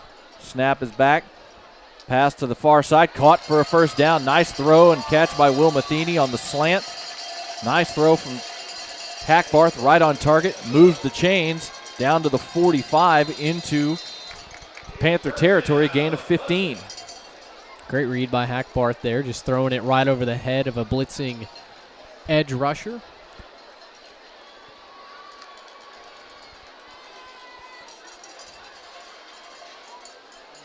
Two backs in the backfield out of the pistol with Hackbarth. Snap is back. Hand off to Dunn. Trying to find room for the middle. Finds a little bit. Going to get about 3 yards to the 42 before he gets stacked up and brought down. Like number 34, Ian Muniz on the tackles. There's some reserves in the game for Heritage on defense now as well. And the biggest thing that you want if you're Colleyville now is just to get out of here with health. Obviously, Grapevine would like that too, but I think you're also trying to find some things to take into next week. 2nd and 7, snap back to Hackbarth. Fires one to the far sideline, caught by Wagner, and he'll get the first down. Nice little out route from the tight end position. Gets knocked out of bounds at the 34. That'll be a gain of 8 and move the sticks. Colleyville playing some off coverage now, so Hackbarth able to operate that short to intermediate passing game with relative ease. Landon Dressel, the sophomore linebacker, on the stop, but the Mustangs get the ball. 7.5 minutes to go in the ball game. 1st and 10. Snap back to Hackbarth. Passes once again caught by Wagner, and he's going to get knocked out of bounds. And actually, they're going to keep the clock running. He's going to get dragged down at about the 27-yard line. That'll be a gain of 7 for Wagner. Cut right behind Darius Burns on that play. Going quickly, hand off to Bell. He's got a first down inside the 20. Nice strong run as they go tempo that time and get it down to the 17-yard line. That'll be a gain of 18-yard line and gain of 9 for Connor Bell. Love the tempo from Grapevine right now. They're going tempo again. Again, a handoff to Bell. He's got room inside the 15 down to the 13-yard line. That'll be a gain of 5.5 for Connor Bell. They've kind of got the Heritage defense on its heels again. They've made a lot of substitutions on defense, and they kind of got them on their heels now. We're going to go ahead and call that 6 down to the 12-yard line. 2nd and 4 for the Mustangs. Dunn checks back in. That tailback, they go 4 wide here on this play. Hackbarth fires one towards the end zone, has a man, and it's almost intercepted. He was trying to get Darius Burns, and I tell you what, that was a really nice adjustment to the ball by senior Alex Burke, number 19. That pass looked like Burns was open. The pass was going to get there, but at the last second, Burns just turned his body and got his hands up on that ball and almost picked it off. Yeah, that ball needs to be thrown to the back shoulder towards that far pylon, and just didn't get enough air underneath it for his man to go up and get it. 3rd and 4 now for the Mustangs at the Panther 12-yard line. And we're going to have another pre-snap penalty. It's another miscommunication on what the snap count is. Yep. I don't know what the deal is, if it's the center's not snapping it or the rest of the offensive line is just kind of not on the same cadence, but another pre-snap penalty hurts the Mustangs.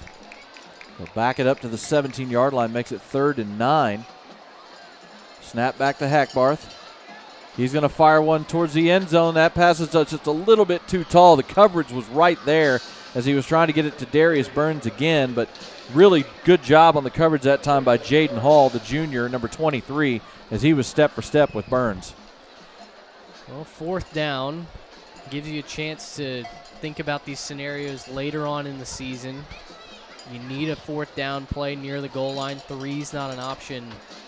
What do you call up? They've tried to throw 2 fades on back-to-back plays. Neither of them executed all that well. I wonder if they go back to the well here.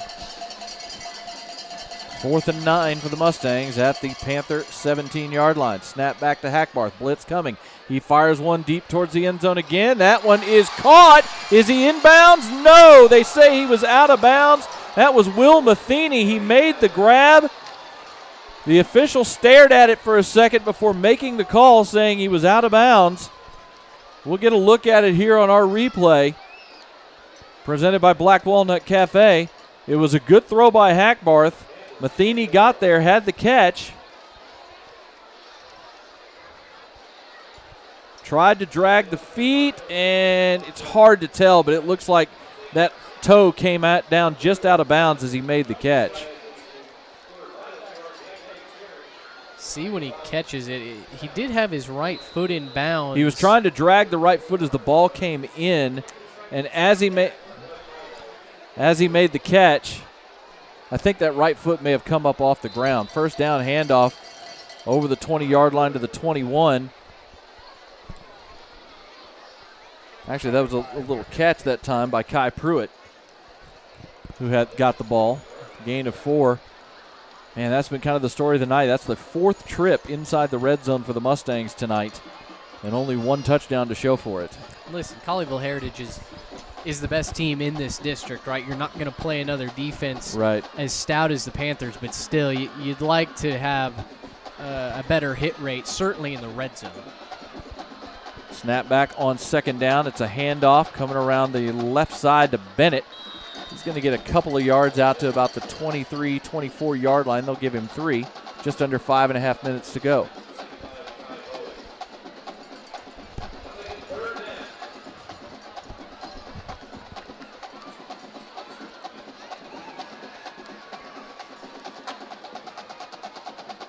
Third and 3 now for the Panthers on their own 24-yard line. Just over 5 minutes to go. Weaver, again, in at quarterback on this possession. Snap back, play action. Weaver gets pressured. He's going to get hit and dropped right at about the line of scrimmage. He's able to spin away from one person in the backfield, but then Leighton Towery got around him and wrapped him up and took him down to the ground. Grapevine defense hasn't stopped playing, and that, I think, is certainly admirable. You know, Grapevine, statistically, they track effort on their different plays. I think the defense has turned in a very solid effort. Now, listen, you got to iron out some wrinkles in tackling and scheming, etc., but the motor has not slowed down no matter what the scoreboard says. I'd agree with you there. They played a lot better here in this second half. Hadn't been mistake-free, but they played a lot better. This punt is away. It's a good one. That was a great punt, and it's going to be picked up at the 18-yard line, and the tackle is made. Jeez, there's that man again, number 20. Bryson Burgess is doing it on defense and special teams, and he's been doing it all night long. as Thomas Powers, that punt sailed way over his head, and he picked it up basically to keep it from going any further and got wrapped up immediately.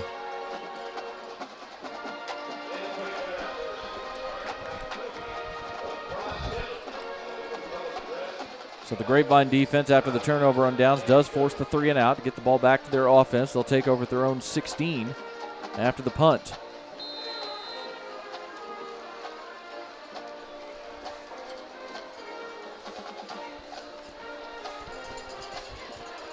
Four wide set here on first down. Hackbarth looks to throw. He's going to fire one out. That pass is caught by Matheny. Great catch again on the slant. Big gain out past the 35. They're going to mark him down at the 38. That's a 22-yard catch for Will Matheny. Those inside breaking routes have been available here in the second half. That was a great throw by Hackbarth right over the top of the inside defender. Nice catch by Burns on that little quick hitter. He's going to get brought down after a gain of 8 yards out to the 46. Tempo going for the Mustangs. Another little quick throw, caught. Going to be a first down. Wagner makes the grab just past the sticks at the 49.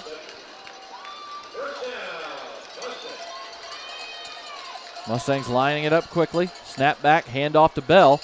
He gets wrapped up, ankle tackle just past the line of scrimmage. It's going to be a gain of about 3, maybe 4. Going to give him 4 to the 47 on the play. Ian Muniz, the senior linebacker, saved a much bigger gain with a nice ankle tackle. They've got some Mustangs who I think would like a breather here. But I do like when they go that up-tempo route. I know that's not their normal cadence, but I don't know. It might behoove them to work some more of that in district play. Snap back to Hackbarth. He steps up into the pocket, looking to throw. He does get rid of it. The pass is caught. Nice job by Darius Burns to body off the defender and make the catch. He gets brought down right where he made the grab, but it's enough for a first down at the 36. Good job by Hackbarth keeping his eyes down the field. Gain of 11 on the play. Looked like he was going to take off and run, but then pulled up and fired it right over the top of the defender. Nice job by Hackbarth. Sophomore linebacker was in his face as well. Hand off to Bell, going around the left side. He's got room, blocking on the outside. He's inside the 30, down to the 25. Nice job up front, sealing the edge by the Grapevine offensive line and wide receivers. Will Matheny with a great block on the outside, and they spring Bell for 11 yards and a first. First and 10 as they line up, going tempo. Snap back at the 25. Pass over the middle, incomplete. Looked like he was trying to get Carradine. Carradine got shoved before he did. That ball was even thrown. Carradine got interfered with. There's no question about it on that one. I think the refs you have an officiating crew is like, all right, let's go. Yeah. This fourth quarter, by the way, brought to you by our friends at GM Civil Engineering. I think the officials, the crowd, everyone mentally ordering Whataburger after this one. Second and 10 now at the 25-yard line. They go trips to the near side, snap back. Hackbarth looking to the right side. Now he's getting flushed, rolling, trying to find somebody, gets rid of it, and it goes out of bounds. Eckert was over there, but I think that was just a let's get rid of it and go back for the next play. Ooh, and Hackbarth came up limping a little bit on that. Looked like he might have landed wrong in his ankle. Maybe he'll be okay, but laboring just a little bit. Third and 10 now for the Mustangs. Checking in is Julian Contreras, who had some nice runs last week in the Northside game in the second half. Minute 36 to go here in this one. Mustangs just trying to get on the board again. Snap back. Blitz coming. Contreras picks it up, but then Hackbarth gets swallowed up anyway. That time they brought the pressure, did the defense for Heritage, and they got there as meeting at the quarterback with number 14, Landon Dressel, and number 31, Joe Rapolo. And they drop Hackbarth all the way back at the 32 for a loss of 7. Offense is going to go ahead and stay on the field because why not?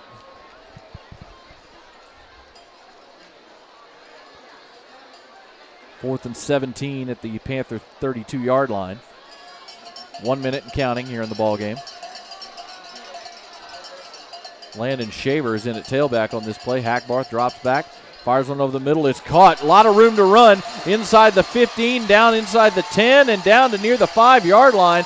Boy, that was a nice design. They cleared everything out, and coming on a crossing route underneath was Ian Hatton, number 29. He made the catch and had a ton of green in front of him and gets all the way down to the 6.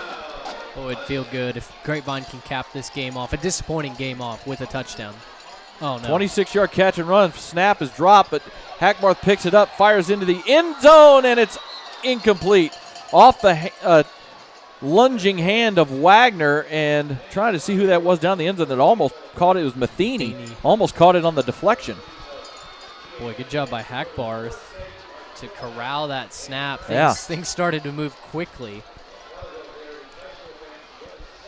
Throwing on the run, the throw was a little bit behind Wagner, who stuck his paw up and tried to pull it in, but it couldn't get it. And Matheny almost got the deflection. 21 seconds left, 2nd and goal at the 6. Hackbarth takes a snap, throws one into the end zone, and that's overthrown. Look, he was trying to get Eckert on a back shoulder throw, but that one just kind of sailed on him. 3rd and goal now for the Mustangs.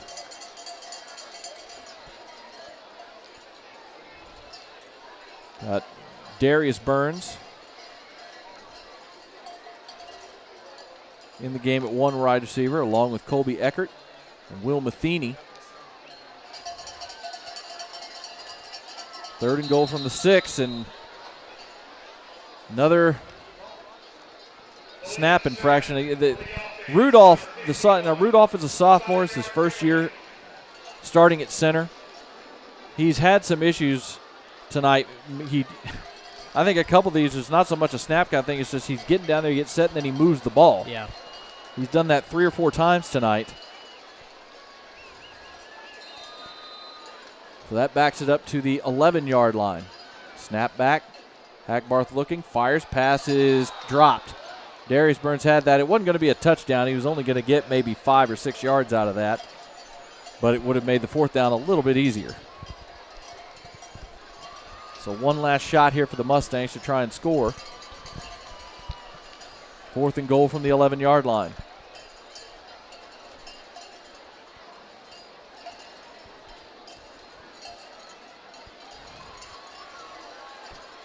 Hackbarth takes the shotgun snap, and he fires one towards the corner of the end zone, and that pass is incomplete.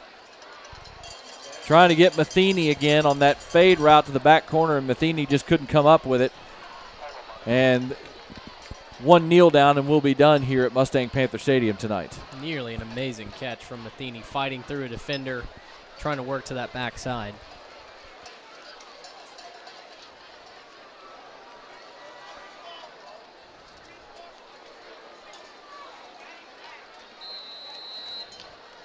So the Panthers come out. They'll just take a knee as Ulrich actually comes back out onto the field to go ahead and take this kneel down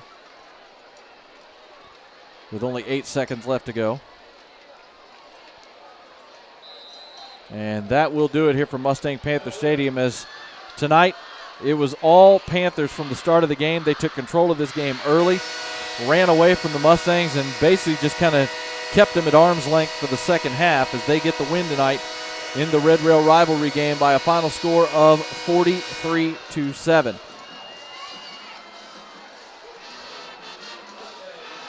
Not much else you could say tonight. You just tip your cap to the Panthers tonight, who came out and really just had the Mustangs on their, from after, once that fumble happened from Ian Hatton in that first drive, they had the Mustangs on their heels for the rest of the game after that. Well, there's no doubt. Colleyville came out. They played a more physical game. They had a more complete game plan, and they made fewer mistakes.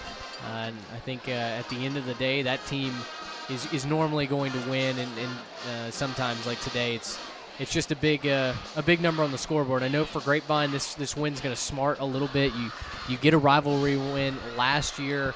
You felt like maybe you had some of the similar elements on the ground to run it up, compete on the scoreboard, but just not your night. And Colleyville wins a big rivalry game. Like I said, I know this isn't going to feel great tomorrow morning, but Grapevine's still got everything to play for here in the district, and have their destiny in front of them. So move on to this one and focus on your next district opponent. The Panthers will move to 4-1 and 2-0 in district play. The Mustangs will drop to 1-3 on the season and 1-1 in District 4-5A Division II. Again, the last score report we had over in Fort Worth had Arlington Heights leading OD Wyatt at the half 14-6. Haven't seen an updated report on that one since, but the Yellow Jackets had the lead. But, this one's just a case of, I think when I talk to Coach DeBest next week, is he'll tip his cap to the Panthers for how well they played. But he'll say in many respects this was also a case of the Mustangs beating the Mustangs. Yeah, there's no doubt about it. It felt like Grapevine was playing two teams. The penalties, the missed tackles, the turnovers, all of that's got to get cleaned up, and I have no doubt that it will as Grapevine continues to move through their schedule. And the Mustangs next week will try to get back on the winning track. They'll be back here at home next Friday night as they'll be taking on the Poly Parrots out of Fort Worth ISD. And they'll try to get back on that winning track, get themselves back into good playoff position and try to go to 2-1 in district play. As you said, all of their goals are still in front of them, but tonight just was not their night in any way, shape, or form. No, it wasn't. But you get to control your destiny, as we've said. It's going to be a big learning moment, a growing moment for this entire Grapevine team, and how they respond will dictate the way the rest of the season goes. Well, that'll wrap it up for us tonight here from Mustang Panther Stadium in Grapevine, where the Colleyville Heritage Panthers prevail in the Red Rail Rivalry in a big way. Thank you to our executive producer, Trey Bell, also for technician Tim Polster. Thank you to Carly Isbell, our sideline reporter. Great job on Carly's Corner tonight. And also thank you to Mitch Mason for filling in tonight as Tim Smith was out of town this week. He'll be back with us next week. Your final score once again tonight from Mustang Panther Stadium. The Panthers defeat the Mustangs tonight by a final score of 43-7. Until next Friday night from back here at Mustang Panther Stadium when the Mustangs take on the Poly Parrots, everyone have a great rest of your weekend and go Mustangs.